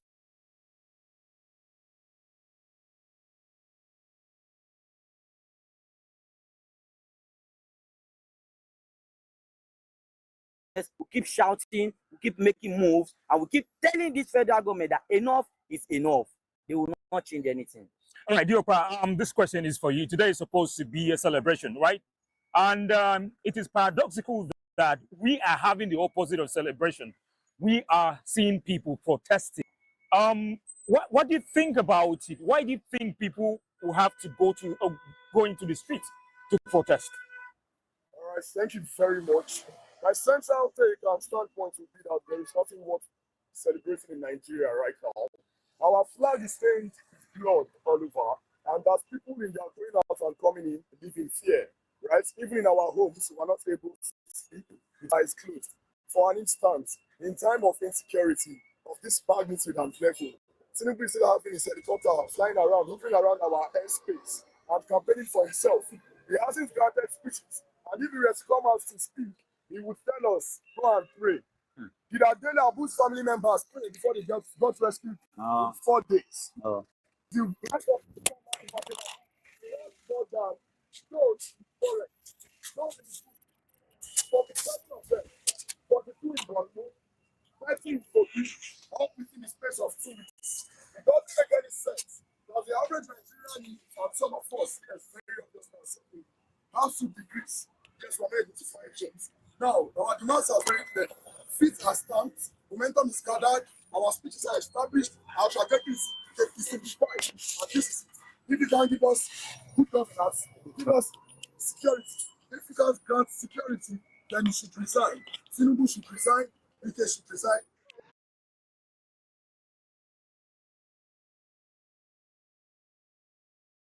Shown that they have no capacity and capability to lead a people with over 300 million perspectives.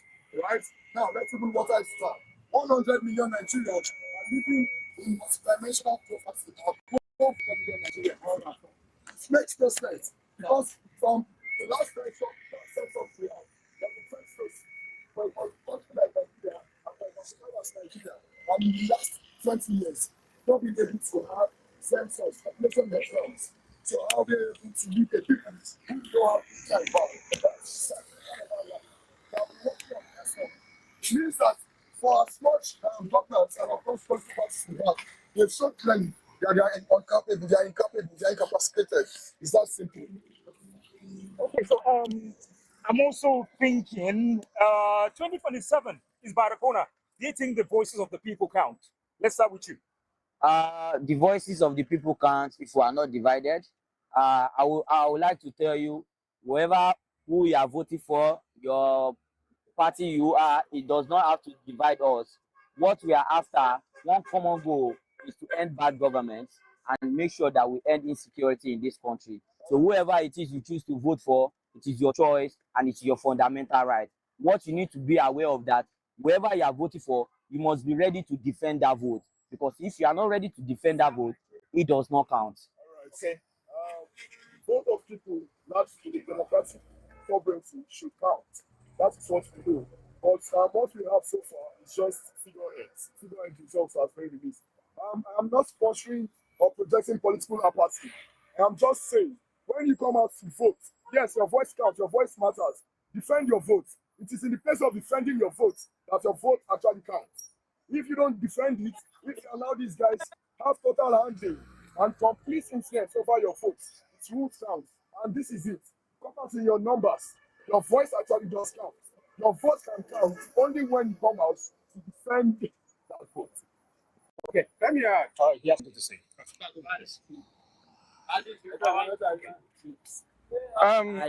In 2004, Ukrainians came out.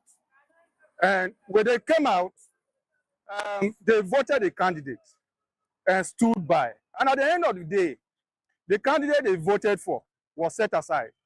That is, Viktor Yanukovych was set aside. And a candidate they did not voted was announced. Get what happened? They snowballed into public unrest. They came out calling for annulment. And on the 26th of December, that election was annulled. And today, what we have as the Orange Revolution in Ukraine. Anyone saying that we did not have the electoral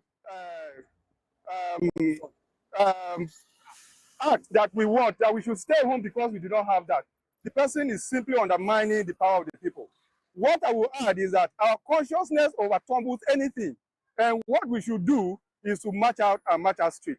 Vote and stand by. Anyone who will not vote is a bandit. You are complicit to the act. Because what do we have here? We are having a concurrent government now. We have the bandit and the government, the failed Tinubu administration. That is two governments running. We don't want that. When a government is established, you want a single government that is running a country. Now we have two. So we don't want such situation. This collapse mandate should go, and we are ready to do that. All right, sir. Closing remark, however, would be that, yes, mainstream media, we said that these people are bandits. We all know who bandits are thugs. Now, the highest they can ever be are armed robbers. These are not bandits. These are fundamentalists. These are jihadists. These are fanatics. These are extremists. So we should get our concepts right. Because if we don't get our concepts right, we live in a glitched society and our reality gets mismatched. We live in a dispersed society where our reality gets mismatched. So yes, in the media, I'm putting this out here. They are not bandits. Call them what they are. Call them who they are. They are jihadists, they are fanatics, they are extremists, and they are flank fundamentalists. They are even beyond terrorists. Thank you. Right. Let's get last thing. Okay, so back to you now, Seeking. Your last words. Okay, my last word for here. Let me tell you guys, in case you are not aware, the government is aware of everything happening in this country. Don't ever think that these people are operating on their own. They are sponsoring them. They are just machinery that are going after people's lives. Federal government know every bandit in this country, and if they want to put a stop to it in the next 24 hours, they will do it. Let that sink into your system. Thank you. Thank you so much for your time. Thank you. I will get your numbers along the way. Please, all of you. I will appreciate having you.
No.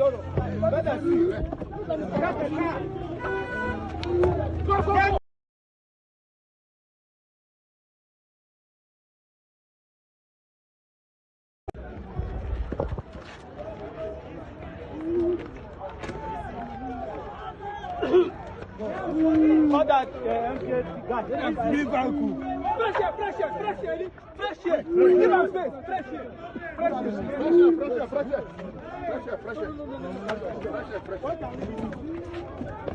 What can we do? Then I carry come up for here. No.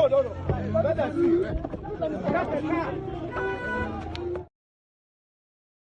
Day broadcaster right here. Protests going on across the country. Despite the rains, the protesters have defied the heavy downpour across the nation. They're saying one thing: we want a better government. We want a better standard in Nigeria. And you've also just seen the video of the convener of the Take It Back movement, Omoyele Sowore, being tested in Abuja. A very, very sorry sight there, you would say. But we're still giving you insights and a report of what is going on across the country right now. Very, very soon we shall be having a guest join us in the studio. In the meantime, we still have conversations going on in the studio around the speech of the earlier today. Now, Debola, I want us to quickly look at the off-cycle elections. I know we touched on it earlier, but what are the metrics we should look out for as we look forward to the Ekiti and Osun state elections, which will serve as dress rehearsals for the general election 2027? In your opinion, what are the metrics to determine what would have been a great outing for the electoral umpire in the country? When you talk about elections, you want to look at the level of voter apathy we have, what measures they put in terms of security. Because when people are reserved about security, so they have security concerns, they won't come out to vote. For this election, you want to ensure there's enough security to secure people who come out to cast their vote, who come out to exercise their franchise. And you also want to gauge their orientation. Talking about voter apathy now, some people would say, you know what, my vote doesn't count. But yes, your voting did count. So such orientation would also affect who are likely to cast their vote, or not. You also want to talk about maybe technology being deployed for the election. What level of technology, what test run has gone on, what preliminary tests are going to be carried out to ensure technology being deployed that day. You want to check the nook and crannies of those places who are having the off-cycle election. You want to ensure you have technology working in optimum capacity, such that officials of INEC, in terms of communication, what models are we looking at? So the IREV or BVAS, everything is up and running, for this particular election. You also want to ensure transportation. In those areas, you reference Ekiti and the state. State. Okay. In terms of transportation, logistics for the INEC officials in transporting the electoral material, papers they need, and all of that.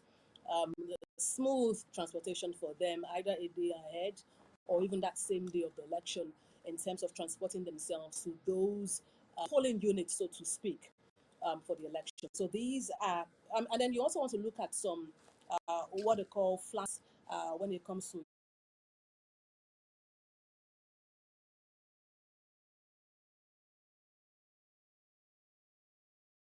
the tensions. They are very heightened.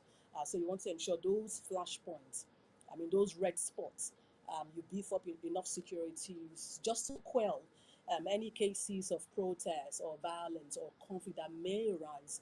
So these are the areas you want to look at: security, the level of voter apathy we have, or our voters, would they be likely to be enthusiastic? Transportation, of course, again, you want to look at transportation for the materials to be used for the election, and also the electoral umpire, the INEC officials, all of those things are things you want to begin to look at to ensure that you can now have, a free and fair election. Then the collation process too. You want to ensure you have a process that is smooth sailing in terms of how you want to collate your results and the models you want to deploy. I think those are just pointers as to you likely to have a smooth election or not.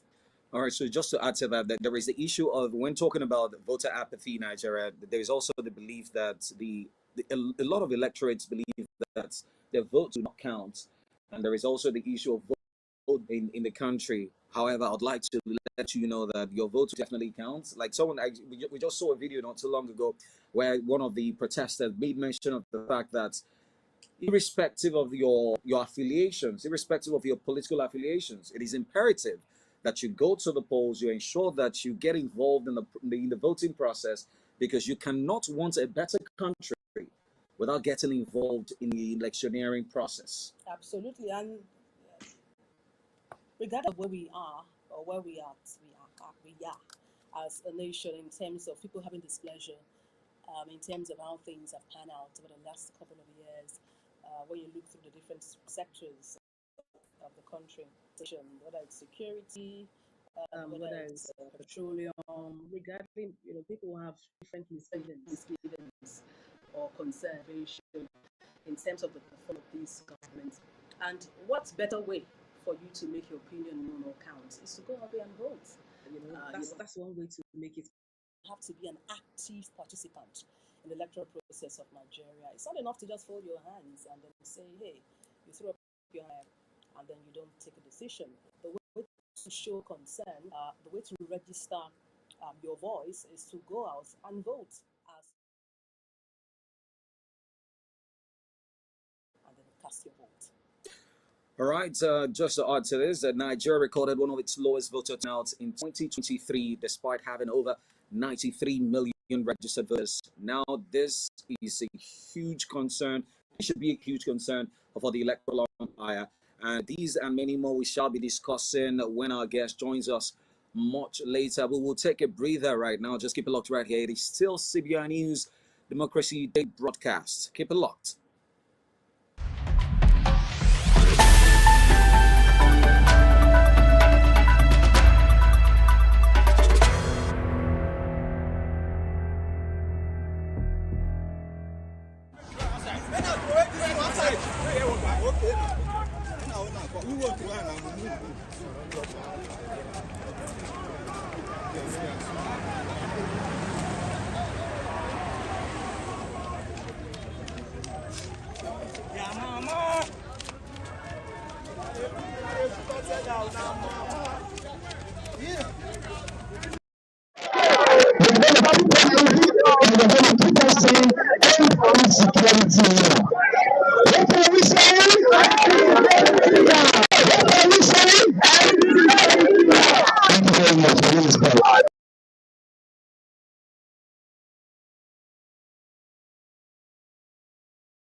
that MKT guy.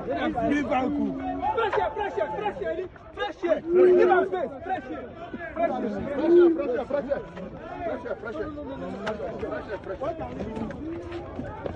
What can we do? Then I carry come up for here. No.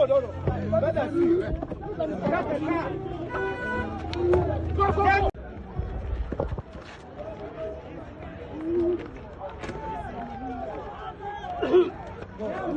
All that MKT guy. Leave uncle. Fresh air. Give us space. Fresh air.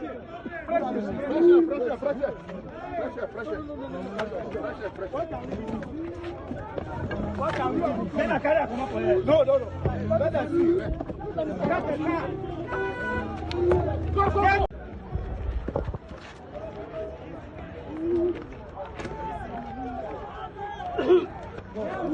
All that MKT guy. Leave uncle. Fresh air. Give us space. Fresh air.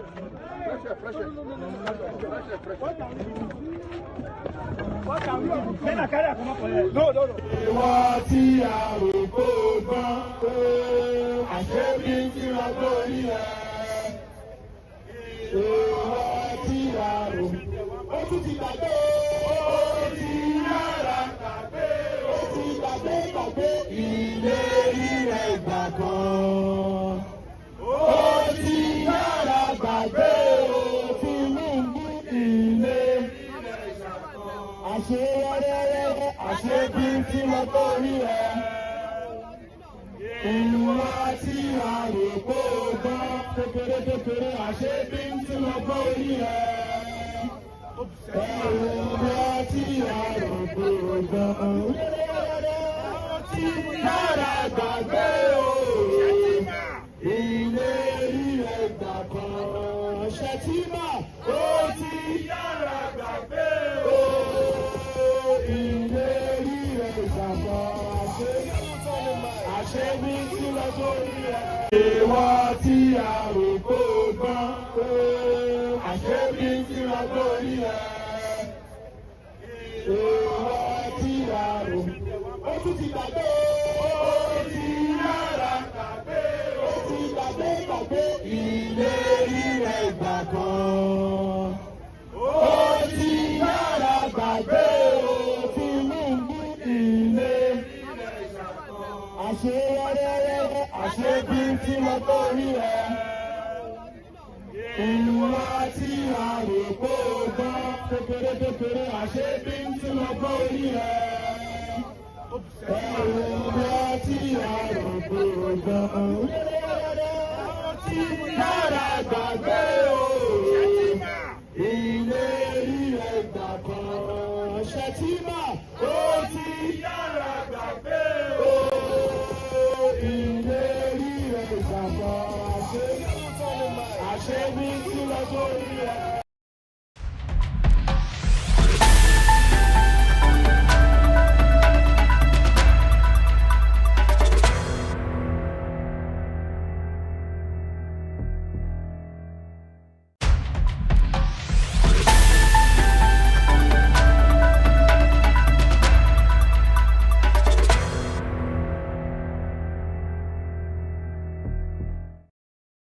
Stage, and you're watching CBI News, and yes, today is Democracy Day, June 12th. You're watching the road ahead for Nigeria, and before now, we've been taking feelers from our correspondents in different parts of the country as to the protests happening. Where we connected with our correspondents there in Enugu, even in Lagos and Abuja. We'll keep the conversation going. We have in studio with us our guest, Olale Shote, a public affairs analyst and vice president, Guild of Public Affairs Analysts of Nigeria. Good afternoon. It's glad to have you on this edition of Democracy Day. Thank you. I think it's Happy Democracy Day. I mean, I don't know if you listened to the president's speech at 7 a.m. today. No, I read it. You read it. That's fantastic. Let me start by asking, what's your reaction to the speech he gave? Let me try and do it. I hope I remember. You know what's going on. First, I think he went through 4 or 5 different themes. One, insecurity, and the efforts that are made. Then he went into the economic policy, which is the removal of subsidy. He didn't mention the details, but electricity, fuel, and the foreign exchange. And then he went into democracy itself. What we went through to get where we are today, and he acknowledged 3 generations of Nigerians. The first won independence for us. The second, the one who won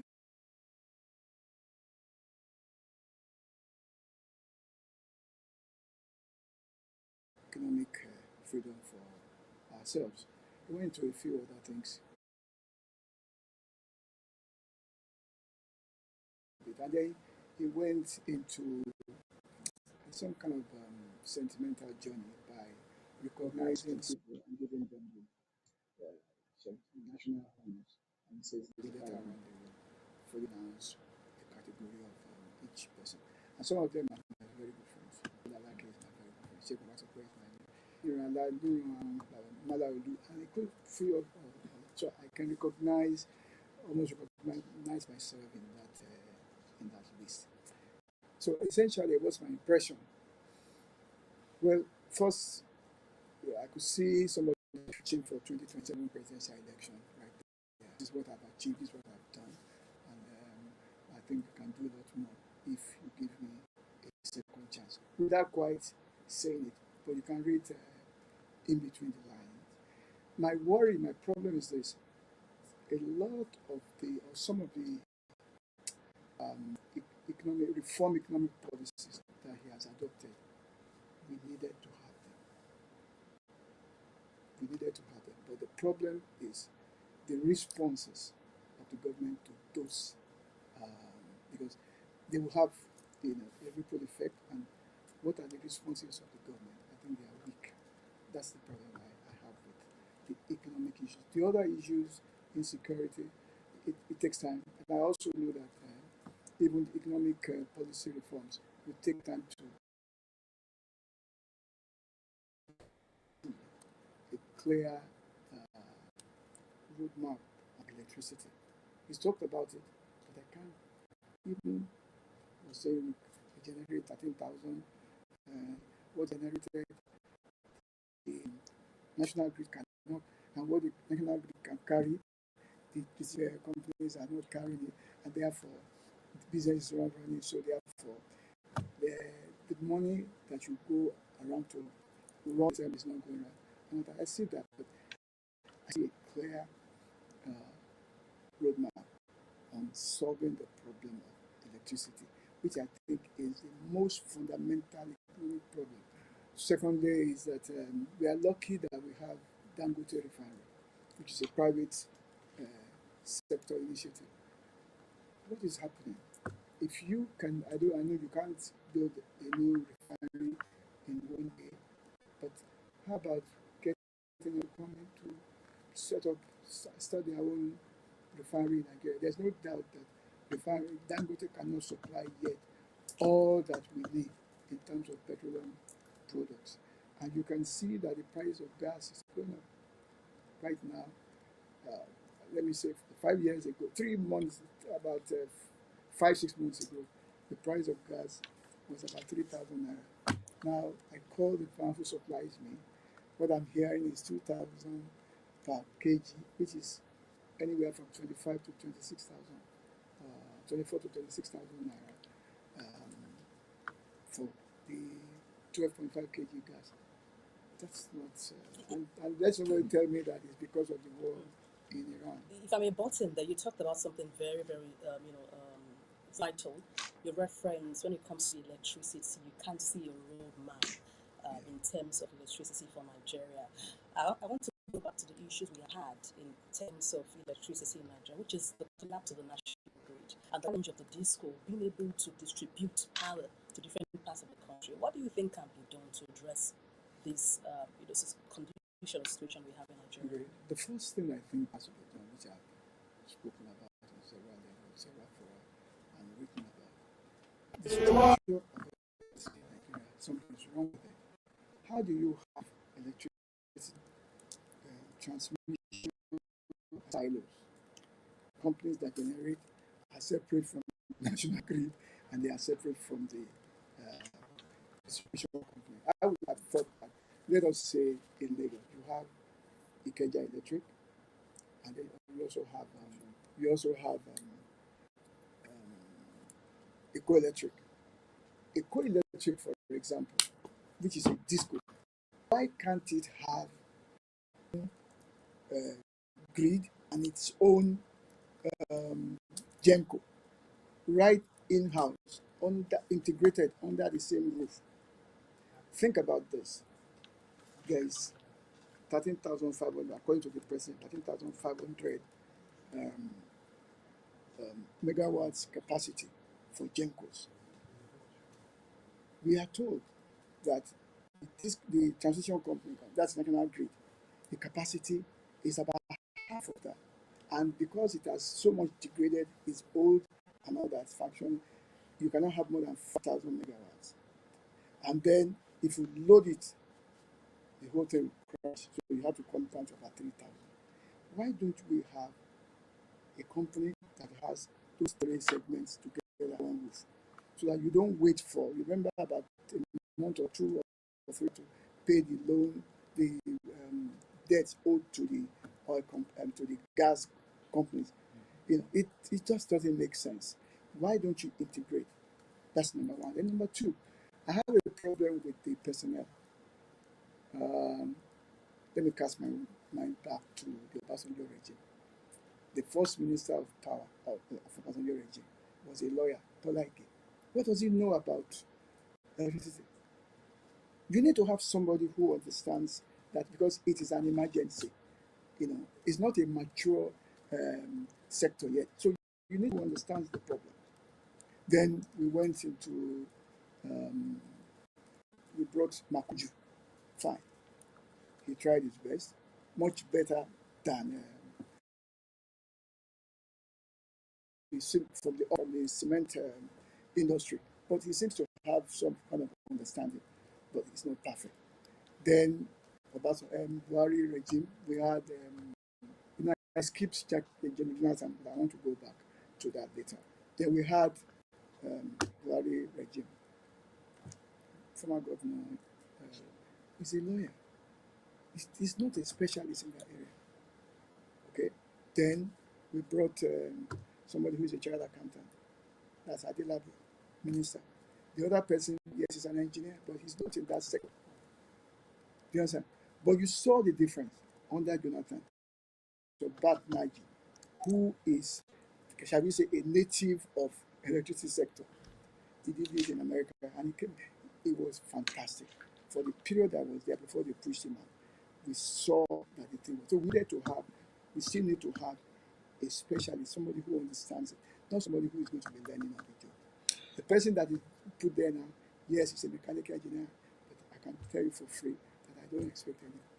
I mean, he has not even taken off. He's already telling us, as of yesterday or 2 nights ago, that electricity is better. When did you start work? That you're already saying that. So we are looking at more of politicians than so we have square pegs in round holes. Exactly. So is the personnel, the people who are driving that. Now, you spoke about appointments and the importance of putting the right people in the right positions. Yeah. You just listed a number of people who have been ministers of power over the years. Now, the question is, why do we keep getting it wrong? Is it about politics now? Or do we lack the expertise? Do we lack the people who actually know about this industry? We have. The problem is this. Our constitution is the problem. There are 2 faults in the constitution. The constitution it says every state must have a minister. Do you understand? So the policymakers are rather representing interests instead of competence. The former minister of power, who has left now, who is a child accountant, has left. What did they do? They went to pick somebody else from the same state to become the minister of power, to replace it. So you can see that we are doing politics of interest. We are not looking at policies. And then, qualities of who will be Nigeria's president. says O level or even of O level, how would that happen if a president or a governor, the minimum required for him to be in that position is O level? They even say equivalent. Sometimes I make joke and say, well, or it says even whatever INEC accepts, which means if you brought, I think, let's be ridiculous now, which means if you brought NEPA bill and INEC thinks it's okay, then that's okay. Do you get what I'm saying? So that clause that says, you need only O level or its equivalent or whatever INEC tells you that we're not concerned so much about the personnel. And then he says 1 person from each state. As much as I understand the need for federal, but it tells me that fundamentally, our constitution is saying that let's just represent interests rather than look at the competences of the people who are going to be in some of those very sensitive, very critical, very strategic positions. How can you put an accountant or a lawyer in electricity at a critical stage? I think something is wrong. Let me just butt in there. We'll come to other moving parts of the speech by the president, but then we understand we have protests in different parts of the country, Nigeria. People, clamoring for, even some saying the president should resign. How do you think the president should address these protests and what people are demanding for the protesters, that is? Oh, easy. Don't forget that, well, I know that Femi Falana said we were going to organize, that politicians are also involved. So you have to take some of this with a pinch of salt. I don't believe that all of them are sincere about whatever it is that they have together say. But you and I know the critical situation that we find ourselves. Nigeria is not the best that it should be as at the moment. So there's reasons to play. But when you say you don't believe what the protesters are saying, no, I didn't say that. I'm saying that some of them when you say some are of them just are not politicians. You mean the protesters now? Some of them are hiding that. We've seen this all over the world. You will see people will come out. The people who are in government yesterday who are messing it up will now go and become opposition members and start protesting. Don't you remember that our president was part of the group, and President Buhari was part of the group that were protesting on sometime in 2011 when Jonathan increased 2012, I think. 2012, when President increased President Jonathan removed fuel subsidy. This is the same person now that came out to remove fuel subsidy. It just tells you that sometimes, but that is not to say that there's no point in what they're saying. I see and I agree to an extent, but I take some of them with a pinch of salt. I recall when we were in the universities in those days, we were under the military government, and then even when the ban was lifted in politics in 1978, I know the politicians would come to the campus to sort of get us to come and be making noise on the streets of Lagos. So we know how those things work. So I'm not fooled by anybody protesting, Right. but I understand the best and let the government know that we're not happy. All right. 27 years. How would you say Nigeria has fared? Very good question. That there is no coup. Well, there was a full coup that alleged coup, which are still trying the coup plotters, But somehow we have survived all that. 27 long years. It's longer than any military administration we have had. The first one was 13 years. The next one, I think, 15 or 16 years. 16 years, thereabout. We have had a much longer play at democracy this time, and I think it's good. And it tells me that if we stay long enough, we would likely learn from our mistakes. The mistakes that we were not allowed to learn from when the military truncated democratic rule in 1966 is what we are learning today. What we should have learned if they had left us alone, we would have gone through it. Eventually, we will evolve some kind of democratic character, for our country. I think what we have, but I think ultimately where do we so I'm not happy with the fact that after politics, after you have won election, instead of governance, we still continue with politics. And I think that's the problem that I have with laptop, for example. When, let me refer to, by the way, General Obasanjo, or former President Obasanjo, came in, looked like he was serious for his first time. Then later he started playing politics. Okay, and that is not the best. Okay, the last government, Jonathan Buhari government, he came out like from that day one, and I thought it was a serious. Some of the things he was saying at his inauguration, but they would argue that say he had saboteurs in his administration and that he had lofty dreams for the country. What do you have to say about that? President Buhari. I'm talking about the President Jonathan now. Oh, I was talking about. I wasn't okay. talking about Jonathan. Okay. I was talking about President Buhari. He came out to us as if he had something to say, to do, but turned out he just fizzled, and that was the end of that. Let me move to some of the moving parts of the speech by the president, and then some of the things he referenced. I mean, he talked about insecurity and a huge budget he had allocated to solve the problem of insecurity in Nigeria. And there was this comment he made in his address where he said the kidnappers or the insurgents should take opportunity of this particular window to put down their arms. The problems will come. What's your impression of that comment? Well, it's a statement of intention, and it's a warning to them. It tells me that without saying it, again, he's trying to let us know. Look, if you vote me in for the second time, you will do this decisively. It's not politics as far as I can see. What stops him, what has held him from day one when he was sworn in as president of this country, 23, May 29. What stops him? Who's holding his hands? He's using kinetic and I read that and I started laughing. We heard about this kinetic and non-kinetic. Where did it get us? Sometimes you have to do something. I recall in 1980, a terrorist group picked up Israeli Olympics athletes at the Munich Olympic in Germany.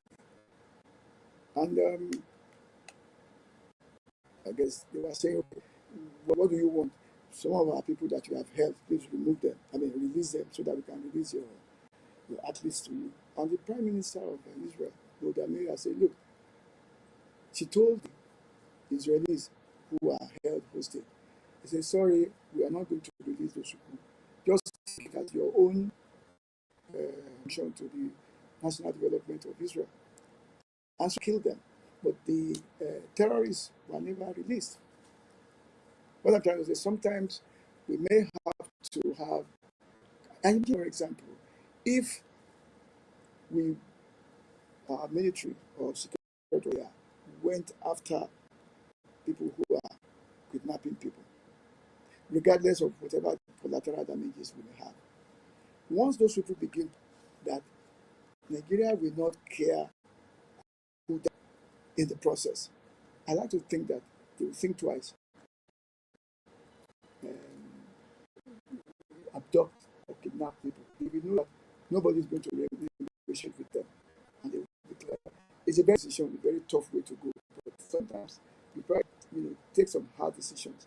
So that see what happened in the 1970s at Entebbe Airport in Uganda, when some people captured some Israelis and held them hostage at the Entebbe Airport. Israel did not negotiate with them. Israel sent troops, paratroopers, aircraft, and landed at Entebbe Airport and engaged them. Some of the soldiers that came, even the leader, Yoni Netanyahu, who is the elder brother of the current Prime Minister of Israel, led the assault against the kidnappers. He died in the process. One or two of the hostages died, but all the terrorists. And from that time, they became more careful about holding Israeli hostages. Do you understand? So sometimes we need to do some real hard things to be able to get results, to send a message to them that, look, we are not going to. I imagine that after he has said that, tonight there should be a against those people who don't lead the local government inside the bush because they know where they are.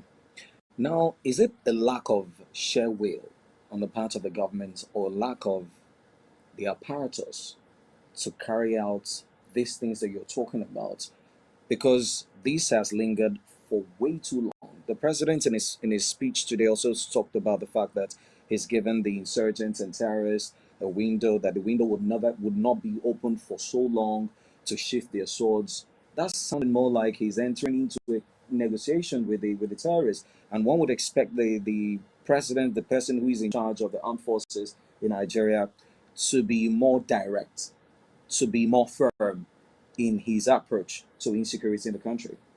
I have a lot of sympathy for whoever is president of Nigeria, especially if that president from the southern part of Nigeria. There's something called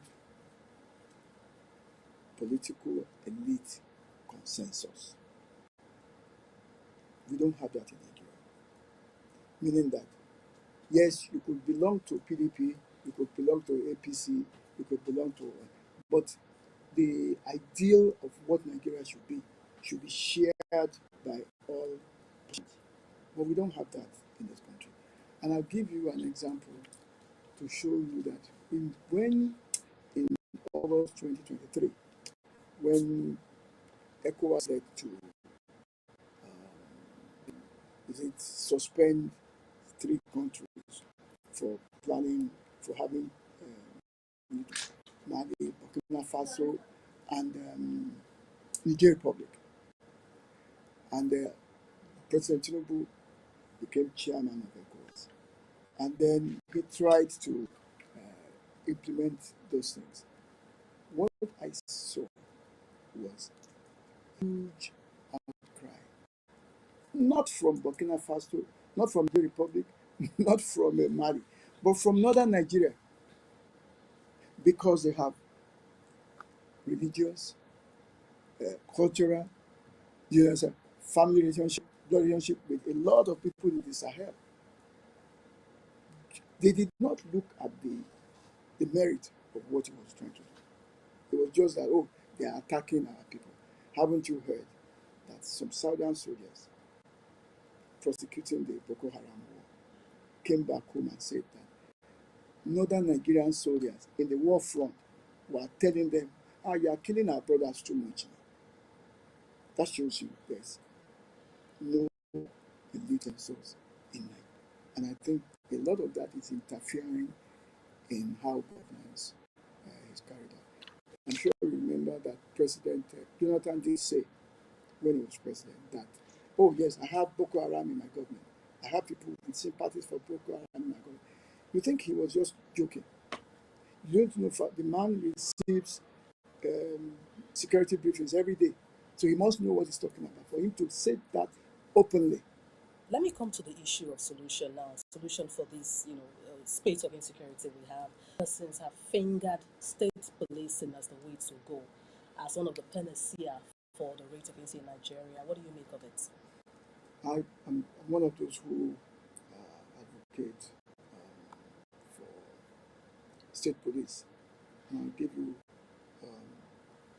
what looks like a little evidence of what has happened. When the Southwest introduced what is called Amotek, you could see that there was a check. It wasn't complete. It wasn't total, but there was a check because those marauders knew that there is a system, policing system or a security system that can easily identify them, even though they may not be allowed to carry AK-47 and the rest of them. But now that it's on process, now senators are through, president will sign, then the state governments will start to make the laws setting up state. It might take some time. another month or two to settle. But I think it's a great bulwark against insecurity in Nigeria. Then we will no longer have somebody in Abuja refusing to respond because, as you know, Nigeria's current situation, a governor has no control over the commissioner of police. And how do I know that? I don't know if you remember, 3 or 4 years ago, the governor of was responded to a distress call at Magodo Estate that some police officers had come from Abuja to get rid of some people who own properties there. The governor, the man who is an ASP, was telling the governor straight to his face that, you cannot give me chance. Talk to my boss. If you want me to any other thing, I'm not going to listen. Whatever, if I'm only listening to whatever my boss in Abuja tells me. That shows you clearly. That demonstrates to you that governors do not have control.